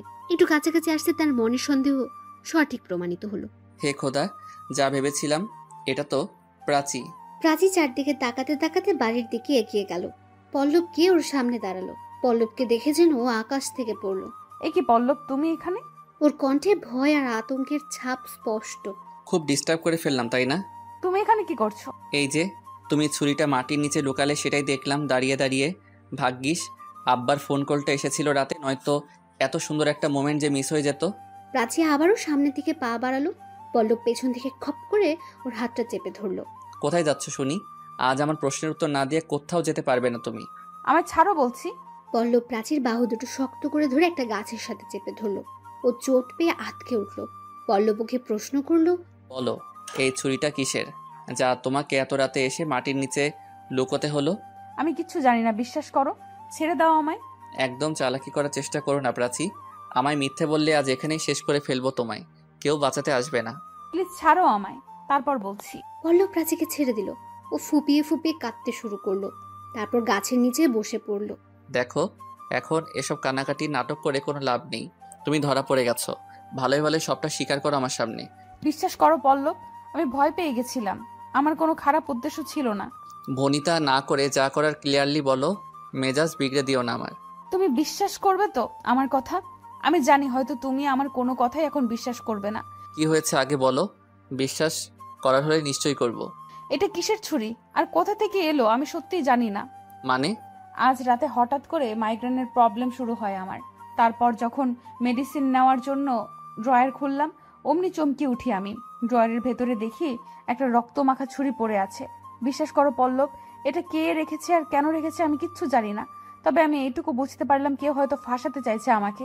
তাই আমার অনুপস্থিতির সুযোগ নিয়ে ছুরিটা আমার ঘরে রেখে গেছে, যাতে আমাকে সহজে ফাঁসাতে পারে। তারপর কি করলে? আমি খুব ভয় পেয়ে গেছিলাম। কি করব বুঝতে পারছিলাম না। একবার ভেবেছি তোমায় সবটা জানাবো, কিন্তু তুমি যদি আমার কথা বিশ্বাস না করে উল্টো সন্দেহ করো, সেই ভয়ে আমি সিদ্ধান্ত নিলাম ছুরিটাই লুকিয়ে ফেলবো। এরপর আর দেরি না করে এখানে চলে আসলাম আমি। তারপর কি হয়েছে তুমি তো নিজের চোখে দেখেছো। হ্যাঁ দেখেছি, সবটাই দেখেছি, কিন্তু তুমি যে সত্যি বলছো তার প্রমাণ কি? কেন হতে পারে না? তুমি নিজেকে বাঁচানোর জন্য মিথ্যে বলছো আমায়? প্রাচী পল্লবের কথা শুনে আবারও কাঁদতে লাগলো। পল্লবকে একটা ধমক দিল। কি হলো, আবার কান্না করছো কেন? দেখো, তুমি যদি মিথ্যে বলে থাকো এই চোখের জল কিন্তু বাঁচাতে পারবে না তোমায়। আমি জানতাম তুমি বিশ্বাস করবে না আমার কথা। সেটা তুমি ভালো করে জানো। দেখো, তোমার তো সন্দেহ হচ্ছে। আমি তোমার ভাইয়ের কোনো ক্ষতি করেছি কিনা, কিন্তু আমি এমনটা কেন করব? ভাইয়ার ক্ষতি করে কি লাভ আমার? তার থেকেও বড় কথা, এই ছুরিটা যদি লুকানোরই ছিল, আমি গতকাল রাতেই লুকাতে পারতাম, যখন তোমরা কেউ বাড়িতে ছিলে না। বলো তাহলে আজকে রাতের জন্য কেন অপেক্ষা করলাম আমি? ধরা পড়বার জন্য? এই প্রশ্নের উত্তর দাও আগে। প্রাচী যে যুক্তি দেখাচ্ছে ফেলে দেবার মতো নয়। ও চাইলে গতকাল রাতেই ছুরিটা লুকিয়ে ফেলতে পারত, কিন্তু সেটা তো করেনি। কোনো অপরাধী অপরাধ করে তার প্রমাণ এক মুহূর্তও নিজের কাছে রাখতে চাইবে না, সেটাই স্বাভাবিক। তার প্রথম কাজ হলো সেই প্রমাণ লুকিয়ে ফেলা। প্রাচী আসল অপরাধী হলে ও সেটা কেন করলো না? তবে কি সত্যি মনের ভয় থেকে কাজটা করেছে? পল্লব ভাবছে এই মুহূর্তে বাড়ির কাউকে বিষয়টা জানাবে কিনা। সকালে ভাইয়ার জ্ঞান ফিরলে সবটা হয়তো জানতে পারবে। সেটুকু সময় পর্যন্ত না হয় নিজেকে চুপ রাখুক সে। দেখো, আমি এক্ষুনি কাউকে কিছু বলছি না। তুমি এখন থেকে আমার আশেপাশে থাকবে, কোথাও যাবে না। কাল সকালবেলা সবাই মিলে হাসপাতালে যাব আমরা। ভাইয়ার জ্ঞান ফিরলে এমনি তো প্রমাণ হয়ে যাবে তুমি সত্যি বলছো না মিথ্যে। ঠিক আছে, আর ছুরিটা কি করব এখন? চলো এটা তুলে নেই। হতে পারে এটা অপরাধের কোনো শক্ত প্রমাণ। এইভাবে ফেলে রাখাটা ঠিক হবে না। ছুরিটা মাটি থেকে তুলে পল্লব বাড়ির ভেতরে চলে গেল। প্রাচী যাই বলুক না কেন, ওর উপর থেকে সন্দেহের ছায়া বিন্দুমাত্র দূর হয়নি তার। কাল সকাল না হওয়া পর্যন্ত কিছুতেই একা ছাড়া যাবে না ওকে, কারণ যে একবার অপরাধ করে ফেলে তার পক্ষে পরবর্তীতে 1000 বার অপরাধ করা সম্ভব। প্রাচীর সাথে সেও ঘরে গেল। ও পল্লবকে দেখে বেশ অবাক হলো। এ কি, তুমি এখানে? আমি আজ রাতে এখানেই থাকবো। মানে কিছু নয়, আমি সকাল না হওয়া পর্যন্ত এখান থেকে যাচ্ছি না। দেখো, এটা কিন্তু বাড়াবাড়ি হচ্ছে। ভয় নেই, আমি তোমার কোনো ক্ষতি করব না। এই সোফায় শুয়ে রাত কাটিয়ে দিতে পারবো। তুমি গিয়ে নিজের বিছানায় শুয়ে পড়ো। কেউ তোমায় আমায় এই ঘরে দেখলে সর্বনাশ হয়ে যাবে। কেন বুঝতে পারছো না? আর আমি আজ তোমায় একলা ছেড়ে দিলে আরো বড় সর্বনাশ হবে না, তার কি নিশ্চয়তা আছে? তুমি আমার সাথে একদম ঠিক করছো না। প্রাচী গিয়ে ওর বিছানায় শুয়ে পড়ল। পল্লব সোফায় নিজের আধিপত্য বিস্তার করে নিল। তারপর ঘরের লাইটটা অফ করে দেয়। একটু পরে কারোর উপস্থিতি আওয়াজে ঘুম ভেঙে গেল তার। একটা হাত তার মাথায় হাত বুলিয়ে দিচ্ছে। পূর্ণিমার আলো কাচের জানালা দিয়ে ঠিকরে পড়াতে ঘরের ভেতরটা বেশ আলোকিত হয়ে আছে। পল্লব চোখ মেলে তাকিয়ে বেশ অবাক হলো। এ কি প্রাচী, তুমি? হ্যাঁ, আমি। তুমি এসেছো কেন? চলো বিছানায় গিয়ে শুবে, তোমার ঠান্ডা লাগছে। কিন্তু সেটা কি ঠিক হবে? কোনো ভুল হবে না, তুমি চলো আমার সাথে। প্রাচী তার হাত ধরে ওর বিছানার কাছে নিয়ে গেল। ঘুমের রেশ তখনও পুরোপুরি কাটেনি পল্লবের। প্রাচী তাকে বিছানার এক পাশে শুইয়ে দিল। তারপর ও গিয়ে অপর পাশে শুয়ে পড়ল। তাদের দুজনের মাঝখানে বিস্তর ব্যবধান। প্রাচী তার গায়ের উপরে ওর চাদরটা টেনে দিল। তারপর চাদরের শেষ প্রান্ত দিয়ে নিজেকে আবৃত করে নিল। সত্যি বলতে কি বেশ ঠান্ডা পড়ছে বাইরে। সকাল পর্যন্ত সোফার উপর শুয়ে থাকলে তার কি হতো নিজেই জানে না। এরপর সকালবেলা ডাক্তার সাহেবের ফোন পেয়ে তারা সবাই মিলে হাসপাতালে গেল। জানতে পেরেছে ভাইয়ার জ্ঞান ফিরেছে, যদিও এখন পর্যন্ত কথা বলতে পারছে না। পুলিশ যে কোনো সময় আসবে জিজ্ঞাসাবাদ করার জন্য। পল্লব, আম্মা, আব্বা, ভাবি, প্রাচী, শিমু আপু সবাই ভাইয়ার ক্যাবিনে। একটু পরে পুলিশ চলে আসলো। পুলিশ অফিসার ভাইয়াকে প্রশ্ন করলো, দর্পণ সাহেব, আমরা জানি এই সময় আপনার পক্ষে কথা বলা সম্ভব নয়। আমরা চাই যত দ্রুত সম্ভব এই কেসের সুরাহা হোক। তাই আপনাকে কিছু প্রশ্ন করছি, যতটা সম্ভব আমাদের কোঅপারেট করুন। ভাইয়া এক দৃষ্টিতে তাকিয়ে আছে পুলিশ অফিসারের দিকে। ও পুলিশের সব কথা শুনতেও বুঝতে পারছে, কিন্তু নিজের মুখ থেকে শব্দ উচ্চারণ করতে পারছে না। গতকাল রাতে আপনার ঘরে কে এসেছিল, কিছু বলতে পারবেন? হ্যাঁ, মুখে বলা সম্ভব না হলে আমাদের অন্য কোনোভাবে বুঝিয়ে দিন। আপনাকে খুন করতে কে এসেছিল ঘরে? পুলিশের কথা শুনে ভাইয়া নিজের হাতটা উঁচু করলো, তারপর আঙ্গুল দিয়ে ইশারা করলো। হ্যাঁ বলুন, আপনি কি বুঝাতে চাইছেন অপরাধী এখানেই আছে? আপনি আমাদের তাকে আইডেন্টিফাই করতে সাহায্য করুন। সবাইকে অবাক করে দিয়ে নিজের আঙ্গুলটা পল্লবের দিকে তাক করলো। পুলিশ সন্দেহের দৃষ্টিতে তার দিকে তাকাতে লাগলো। ভাইয়ার এই কাণ্ড দেখে পল্লব হতভম্ব হয়ে গেল। ওর আঙ্গুল ধীরে ধীরে সরে যেতে থাকলো। এক পর্যায়ে সেটা গিয়ে প্রাচী বরাবর গিয়ে থামলো। ভাইয়া মুখে কিছু বলতে পারছে না, শুধু প্রাচীর দিকে আঙ্গুল ইশারা করে কাঁপতে লাগলো। ও কিছু একটা বলতে চাইছে, কিন্তু বারবার ব্যর্থ হচ্ছে। পল্লবের বুঝতে বাকি রইল না কিছুই। তার মানে সে যা সন্দেহ করেছিল তাই সত্যি। এই সব কিছুর মূলে দায়ী প্রাচী। নিজের উপর অভিযোগের আঙ্গুল উঠতে প্রাচী বেশ ঘাবড়ে গেল। কি দর্পণ ভাইয়া, তুমি আমার দিকে আঙ্গুল ইশারা করছো কেন? আমি তোমার কি ক্ষতি করেছি? আপনি কিছু করেননি তো, তিনি আপনাকে দেখাচ্ছে কেন? ভালো ভালো সবটা স্বীকার করুন ম্যাডাম। না, আমি কিছু করিনি। অনেক বড় একটা গেম খেলা হচ্ছে আমার সাথে, বিশ্বাস করো সবাই। আপু, তুমি অন্তত বিশ্বাস করো আমায়। প্রাচী ওর বোন অর্থাৎ সিমরান ভাবিকে উদ্দেশ্য করে বলল। সিমরান ভাবি এগিয়ে আসলো। পুলিশ অফিসার, কোথাও একটা ভুল হচ্ছে আমার মনে হয়। আমার বোন এমন কাজ কিছুতেই করতে পারে না। ও নির্দোষ। পল্লব এতক্ষণ চুপ করেছিল, কিন্তু আর নয়, এবার মুখ খুলতেই হবে তাকে। তোমার বোন মোটেও নির্দোষ নয় ভাবি, তার প্রমাণ আমি নিজে। এসব কি বলছো তুমি? পল্লব, তুই কি বলছিস? তোর কাছে কি প্রমাণ আছে? তোর ভাইয়াকে পিরাসি খুন করতে চেয়েছিল? পল্লব সাহেব, আপনি এদের কারো কথায় কান দেবেন না। আপনাকে ম্যানিপুলেট করার চেষ্টা করছে সবাই। যা বলার আমাকে বলুন। আমি গতকাল রাতে নিজের চোখে প্রাচীকে একটা ছুরি লুকোতে দেখেছি। আমার ধারণা ওই ছুরিটা দিয়েই ভাইয়াকে খুন করার চেষ্টা করা হয়েছিল। পল্লবের এই কথা শোনার জন্য হয়তো কেউ প্রস্তুত ছিল না, সবাই অবাক হলো। পল্লব, আমি তো সবটা খুলে বলেছিলাম তোমায়, তারপরও এভাবে ফাঁসিয়ে দিলে আমায়। প্রাচী কাঁদতে কাঁদতে পল্লবকে উদ্দেশ্য করে বলল, তোমার এই কান্নার কোনো দাম নেই আমার কাছে প্রাচী। আমি এবার বুঝতে পেরেছি আমার ভাইয়াকে তুমি খুন করতে এসেছিলে। ভাইয়া তো আর মিথ্যে বলবে না। ওর কি শত্রুতা আছে তোমার সাথে বলো? একদম ঠিক বলেছেন পল্লব সাহেব। আপনার ভাই যেহেতু কালপ্রিট নিজে আইডেন্টিফাই করেছে, তাছাড়া আপনিও সাক্ষী দিলেন, আমরা ম্যাডামকে গ্রেপ্তার করতে বাধ্য হচ্ছি। পুলিশের কথা শুনে প্রাচী প্রচন্ড ভয় পেয়ে গেল। ও রীতিমতো হাউমাউ করে কান্না শুরু করে দিল। আপু, আমাকে বাঁচা, আমি কিচ্ছু করিনি, বিশ্বাস কর, আমাকে ফাঁসানো হচ্ছে। আপনি নিজেই ফেঁসে গেছেন প্রাচী ম্যাডাম, কেউ ফাঁসাচ্ছে না আপনাকে। এবার চলুন আমাদের সাথে। বললেই হলো? আমি কোথাও যাব না, কোথাও যাব না আমি। প্রাচী গিয়ে ভাবিকে জড়িয়ে ধরল। সত্যি বলতে পল্লবীর নিজেরই ভীষণ খারাপ লাগছে এই দৃশ্য দেখে, কিন্তু কি আর করার, অপরাধীকে যে শাস্তি দিতেই হবে। প্রাচী শুধু তার ভাইয়ের সাথে নয়, তার সাথে অন্যায় করেছে। সেদিন ওর রুমে টেবিলের ড্রয়ারে সে কিছু ছবি পেয়েছিল। তার মানে প্রাচী সেদিন মিথ্যে বলেছিল তাকে। তার আর শিমু আপুর অন্তরঙ্গ মুহূর্তের ভিডিও ওই করেছে। ওর ড্রয়ার থেকে ছবি পাওয়া, বাগানে ছুরি পুঁতে রাখতে দেখা, ভাইয়ার সাক্ষী দেওয়া, এতগুলো বিষয় তো কাকতালীয় হতে পারে না। আর যাই হোক, ভাইয়া তো মিথ্যে কথা বলবে না। এই সময়ও ও কেন মিথ্যে বলবে? প্রাচীকেও নিজের বোনের মতো মনে করতো। ওকে এমনি এমনি ফাঁসিয়ে দেবার তো কোনো প্রশ্নই আসে না। প্রাচীর সমানে নিজেকে নির্দোষ দাবি করে চলেছে, কিন্তু সমস্ত প্রমাণের কাছে ওর এই দাবি বড্ড ঠুনকো। পুলিশ অবশেষে ওকে সাথে করে নিয়ে গেল। সবার সেটা দাঁড়িয়ে দাঁড়িয়ে দেখা ছাড়া কোনো উপায় ছিল না। ভাবি এখনো নিজের বোনের জন্য কান্না করে চলেছে। বোনের জন্য তার খুব কষ্ট হচ্ছে, এটুকু বুঝতে পারছে পল্লব। এরপর পুলিশ তাদের বাড়ি থেকে ছুরিটা এভিডেন্স স্বরূপ নিয়ে গেল। ভাইয়াকেও দুদিন পরে হাসপাতাল থেকে ছেড়ে দেওয়া হলো। তারা ওকে বাড়িতে নিয়ে আসলো। তবে এখন একটা বিষয় পরিষ্কার হলো না, প্রাচী কেন ভাইয়ার এত বড় একটা ক্ষতি করলো? কি উদ্দেশ্য ছিল ওর? আর তাদের সেই ভিডিওর ব্যাপারে তো আর পুলিশ জিজ্ঞাসাবাদ করবে না। পল্লব জানে না সেই রহস্যের সমাধান কবে হবে। তবে সে এই মুহূর্তে চায় ভাইয়ার অপরাধী উপযুক্ত শাস্তি পাক। ওর সাথে সবার আগে ন্যায় বিচার হোক। পুলিশের সাথে কথা বলার জন্য একটা ফোন কল দিল। হ্যালো, আমি পল্লব হাসান বলেছিলাম। কোন পল্লব হাসান? দর্পণ হাসানের ছোট ভাই, যার সাথে কয়েকদিন আগে। জি জি বলুন। একটা ইনফরমেশন জানার ছিল আপনাদের থেকে। বলুন, আমরা কিভাবে সাহায্য করতে পারি আপনাদের? প্রাচী আমার ভাইয়ার শালিকা। ওকে এখনো পর্যন্ত কিছু স্বীকার করেছে? কিছু জানতে পারলেন আপনারা? না, সেরকম কিছু জানতে পারলে আমরা নিজেরা ইনফর্ম করব আপনাদের। উনি কিছুতেই মুখ খুলতে চাইছেন না, বারবার নিজেকে নির্দোষ দাবি করছেন। অবশ্য সব অপরাধীরা প্রথমে এটাই বলে। আচ্ছা ঠিক আছে, কিন্তু জানতে পারলে জানাবেন। ধন্যবাদ। আজ সন্ধ্যাবেলা তারা সবাই বাড়ির ড্রয়িং রুমে বসে আছে। শিমু আপুর প্রেগনেন্সির বয়স প্রায় 5 মাস। তাই পল্লব সিদ্ধান্ত নিয়েছে সবাইকে সবটা খুলে বলবে। আম্মা পল্লবকে উদ্দেশ্য করে বলল, দেখ বাবা, আমরা তো চেয়েছিলাম প্রাচীর সাথে তোর বিয়েটা দিতে, কিন্তু আমাদের বদনসিব সেটা আর হয়ে উঠলো না।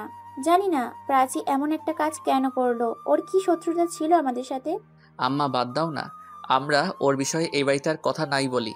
তবে আজকে আমার একটা জরুরি কথা বলা আছে সবার সাথে। জরুরি কথা? কিসের জরুরি কথা? ভাইয়া হুইল চেয়ারে বসে আছে, ওর পাশে ভাবি দাঁড়িয়ে আছে। আম্মা আব্বা পল্লবের মুখোমুখি। শিমু আপু ওর ঘরেই আছে। পল্লবকে এখন এখানে আসতে নিষেধ করেছে। পল্লব সবার দিকে এক প্রশ্ন তাকিয়ে বলতে লাগলো, তোমরা আমার বিয়ে দিতে চেয়েছিলে একজনের সাথে, কিন্তু কোনো কারণে সেটা হয়নি। হয়তো আল্লাহ চাননি। আমরা ওনার ইচ্ছের উপরে কি করতে পারি? তুই আসলে কি বলতে চাইছিস? আম্মা, আমি বিয়ে করব, তবে প্রাচীকে নয়, অন্য কাউকে বিয়ে করব আমি। ভালো কথা। তা তোর পছন্দের কি কেউ আছে? যদি থেকেই থাকে, এতদিন জানাসনি কেন আমাদের? সে এই বাড়িতেই আছে। কি? এই বাড়িতে আছে? কার কথা বলছিস তুই? আমি শিমু আপুকে বিয়ে করতে চাই। পল্লবের এই কথা শুনে সবাই স্তম্ভিত। একে অপরের মুখের দিকে তাকাতে লাগলো সবাই। বুঝতে পারছে সবার কাছে ভীষণ অদ্ভুত লাগছে হয়তো তার কথাগুলো। মানে তোর কি মাথা খারাপ হয়ে গেছে নাকি পল্লব? কি বলছিস এসব তুই? এটা ছাড়া কোনো উপায় নেই আম্মা। এই বিয়েটা করতেই হবে আমাকে। তোমরা যদি না মানো তারপরেও করতে হবে। শিমু আর তোর বয়সের কত ফারাক জানিস? তাছাড়া ওর একবার বিয়ে হয়েছে, আগের স্বামীর বাচ্চা ওর পেটে। তুই আর কাউকে পেলি না বিয়ে করার জন্য? সেই এত বড় বদ চিন্তা মাথায় আসলো কি করে তোর শুনি? তোমাদের সবার শুনতে খুব খারাপ লাগবে জানি না, এটা শোনার পরে আমার সাথে কি করবে তোমরা। তবে সত্যিটা হলো শিমু আপুর এই বাচ্চাটা তাজ ভাইয়ার নয়, বাচ্চাটা আমার। তোমাদের সবার শুনতে খুব খারাপ লাগবে জানি না, এটা শোনার পরে আমার সাথে কি করবে তোমরা। তবে সত্যিটা হলো শিমু আপুর এই বাচ্চাটা তাজ ভাইয়ার নয়, বাচ্চাটা আমার। পল্লবের কথা শুনে সবাই যেন আকাশ থেকে পড়লো। কে কি বলবে ঠিক বুঝে উঠতে পারছে না। পল্লব এরপর আম্মা আব্বার কাছে সবটা খুলে বলল। যদিও সেটা তার জন্য খুব একটা সহজ ছিল না, কিন্তু নিজের সন্তানের জন্য এতটুকু তো করতেই হবে তাকে। তার দায়িত্ব ছিল সবাইকে সবটা জানানো। ওরা তাদের দুজনকে মেনে না নিলে যা করার পল্লবকেই করতে হবে। আব্বা আম্মা সেদিনের মতো আর কিছু বললেন না। এর পরের দিন আব্বা তাকে তাদের ঘরে ডাকলেন। পল্লব বেশ ভয় আর দ্বিধাদ্বন্দ্বের ভেতরে আছে, না জানি কোন সিদ্ধান্ত অপেক্ষা করছে তার জন্য। আম্মা আব্বার রুমে ঢুকে দেখলো তারা পল্লবের জন্য অপেক্ষা করছেন। হ্যাঁ আব্বা বলুন, ডেকেছিলেন আমায়? হ্যাঁ, কথা আছে বলেই তো ডেকেছি। কাল তুমি আমাদের যা বলেছো আজকে আমরা বলবো, তুমি শুনবে। হ্যাঁ বলুন। তুমি যে কাজ করেছো সেটা কখনো ক্ষমা করতে পারবো না আমরা। আমরা তোমাকে পড়ালেখা শিখিয়ে মানুষ করেছি, নিশ্চয়ই এরকম একটা জীবন দেওয়ার জন্য নয়। এখন তুমি যদি জেসে নিজের সর্বনাশ ডেকে আনো, কি করতে পারি আমরা? আমি ঠিক বুঝতে পারছি না তোমাদের কথা। তোমার আর শিমুর ব্যাপারটা যতদূর পর্যন্ত গড়িয়েছে আমরা চাই এই নিয়ে আর যেন কেউ জলঘোলা করার সুযোগ না পায়। আর কদিন পরে শিমুর বাচ্চা হবে, তখন আর আমাদের হাতে কিছুই থাকবে না। যা বদনাম করার আশেপাশের লোকজনই করবে। তাই এই পরিবারের মান সম্মান বাঁচাতে তোমাদের বিয়েটা দিতে চাই আমরা। এটা ভেবো না আমরা সবটা মন থেকে মেনে নিয়েছি, শুধু এই পরিবারের কথা ভেবে অনিচ্ছা সত্ত্বেও তোমাদের সম্পর্কটা মেনে নিচ্ছি আমরা। আব্বার কথা শুনে বুঝতে পারছে পল্লব তাদের বেশ অভিমান তার উপরে, আর সেটাই স্বাভাবিক। পল্লব যে অন্যায় করেছে তাদের সাথে সেটা ক্ষমার অযোগ্য, কিন্তু এত কিছুর পরেও সবাই সবটা মেনে নিয়েছে, এতে পল্লব খুশি। এবার শিমু আপু আর তাদের সন্তানের উপর থেকে দুশ্চিন্তার ভার কিছুটা হলেও কমবে পল্লবের। পরিবার মেনে নিবে কি নিবে না এই চিন্তা এতদিন ধরে তাড়িয়ে বেড়াতো তাকে। আব্বা আম্মা বিয়েটা মেনে নিয়েছে শুনে শিমু আপু বেশ খুশি হলো। ভাবির প্রতিক্রিয়া কি ঠিক বুঝতে পারছে না সে মনে মনে খুশি হয়েছে নাকি তাদের সম্পর্কটা মেনে নিতে পারছে না কে জানে। ভাবির সাথে এই বিষয়ে কথা বলা দরকার। এমনিতেও প্রাচীর সাথে তার বিয়েটা হয়নি, এই নিয়ে ভাবির মনে একটা অসন্তোষ কাজ করছে, এটা নিশ্চিত। ভাবিদের রুমে গিয়ে দেখলো সে ভাইয়াকে খাবার খাইয়ে দিচ্ছে। এক হুইল চেয়ারে বসে আছে ভাইয়া। পল্লবের দিকে এক পলক তাকালো। পল্লব ভাবিকে উদ্দেশ্য করে বলল, ভাবি তোমাদের সাথে একটু কথা আছে আমার। কি কথা বলো? ভাইয়াকে খাইয়ে দিতে দিতে বলল। পল্লবের দিকে তাকালো না। আম্মা আব্বা আমার শিমু আপুর বিয়েটা মেনে নিয়েছে, শুনেছো তো? হ্যাঁ শুনেছি, আম্মাই সকালবেলা বলেছে আমায়। দেখো আমি জানি প্রাচীর ব্যাপারটা নিয়ে তুমি খুব আপসেট, তারপরও জিজ্ঞেস করব তুমি কি আমাদের এই বিয়েতে খুশি নও? আমি খুশি হওয়া বা না হওয়াতে কি আসে যায়? আর আম্মা আব্বা রাজি হয়ে থাকলে কি বলার থাকতে পারে আমার, বলো তো? পল্লব হঠাৎ লক্ষ্য করলো ভাইয়া তার আর শিমু আপুর বিয়ের কথা শুনে বেশ উদ্বিগ্ন হয়ে পড়লো। বারবার হাত পা নাড়াতে শুরু করলো, কোনো কিছু বলতে চাইছে তাকে। পল্লব ভাইয়ার দিকে এগিয়ে গেল। ভাইয়া কিছু বলবি তুই? বল কি বলতে চাস। একটা কাজ করো ভাবি, তুমি একটা খাতা আর কলম নিয়ে আসো, দেখি ভাইয়াকে দিয়ে কিছু লেখানো যায় কিনা। ভাবি তার কথা মতো একটা খাতা আর কলম এনে দিল। পল্লব ভাইয়ার হাতে কলমটা ধরিয়ে দিয়ে বলল, ভাইয়া তুই যা বলতে চাস এখানে লিখে দে। ভাইয়া পল্লবকে কিছু বলার জন্য মরিয়া হয়ে উঠছে। ও বারবার চেষ্টা করছে কাগজে কিছু লেখার, কিন্তু ব্যর্থ হলো। এ সময় ওর উপর এত স্ট্রেস দেওয়া উচিত হবে না। এই ভেবে পল্লব ভাইয়ার হাত থেকে কলমটা নিয়ে নিল। তবে মনে একটা খটকা রয়ে গেল, ভাইয়া কি এমন বলার জন্য এত চেষ্টা করছিল। এখন এটা তো কেবল ও সুস্থ হবার পরেই জানতে পারবে। পল্লব ঘর থেকে বেরিয়ে আসবে ঠিক তখন ভাবি তাকে পেছন থেকে ডাক দিল। তারপর তাকে উদ্দেশ্য করে বলতে লাগলো, একটা সময় আমি তোমার সাথে অনেক বাজে ব্যবহার করেছি, এমন কিছু করেছি যা এখন ভাবতেও ঘৃণা লাগে। সম্ভব হলে আমাকে ক্ষমা করে দিও। আমার তোমার প্রতি কোনো রাগ বা ক্ষোভ নেই। তুমি যদি সত্যি নিজের ভুল বুঝে ওই পথ থেকে ফিরে আসতে পারো সেটা সমস্ত রকম ক্ষমার ঊর্ধ্বে। তোমার এই বদলটা দেখে সত্যি ভালো লাগছে আমার। তবে একটা কথা কি জানো? কি কথা? আমার কেন জানি মনে হয় তুমি এই বিয়েতে খুশি নও। কিন্তু কেন? দেখো, আমি আগেই বলেছি আমার খুশি অখুশির উপর কোনো কিছু নির্ভর করে না। তবে আল্লাহর কাছে এটাই চাইবো যেন কোনো ভুল সিদ্ধান্তের দিকে পা না বাড়াও তুমি। তোমার ভালো হোক এটাই চাই। যা করার একটু চিন্তা ভাবনা করে করো। এটা বলে ভাবি ঘরের ভেতরে চলে গেল। বুঝতে পারলো না সে কিসের ইঙ্গিত দিল তাকে। ভাবি কিছু একটা বলতে গিয়েও বলতে পারছে না, এটুকু বুঝতে পারছে সে। যাই হোক, পরে না হয় আবার কথা বলবে ভাবির সাথে, এই ভেবে নিজের ঘরের দিকে পা বাড়ালো পল্লব। যেতে যেতে একটা অদ্ভুত ব্যাপার লক্ষ্য করলো সে। কেউ গায়ে চাদর জড়িয়ে বাড়ির গেট দিয়ে বেরিয়ে যাচ্ছে। মুখ ঢাকা থাকার কারণে কিছুই বুঝতে পারছে। পল্লব চুপি চুপি তাকে অনুসরণ করতে লাগলো। লোকটা ততক্ষণে গেট পেরোতে পারেনি। সে কিছু বুঝে ওঠার আগে পল্লব পেছন থেকে গিয়ে তাকে খপ করে ধরে ফেললো।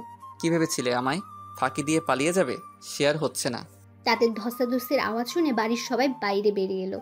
আব্বা, আম্মা, শিমু আপু, ভাবি সবাই। আরে কে এটা? এত রাতে আমাদের বাড়িতে কি করছে? চুরি টুরি করতে আসেনি তো? চাদরটা টেনে খুলে দাও ওর। ভাবি এগিয়ে এসে পল্লবকে সাহায্য করলো। লোকটার উপর থেকে চাদরটা সরিয়ে নিতে সবাই অবাক দৃষ্টিতে তাকিয়ে রইল সেদিকে। এ কি তাজ ভাইয়া, তুমি এত রাতে আমাদের বাড়িতে চোরের মতো ঢুকে কি করছো? শিমু আপু তাজ ভাইয়ার দিকে এগিয়ে এসে তারপর সপাটে তার গালে একটা চড় বসিয়ে দিল।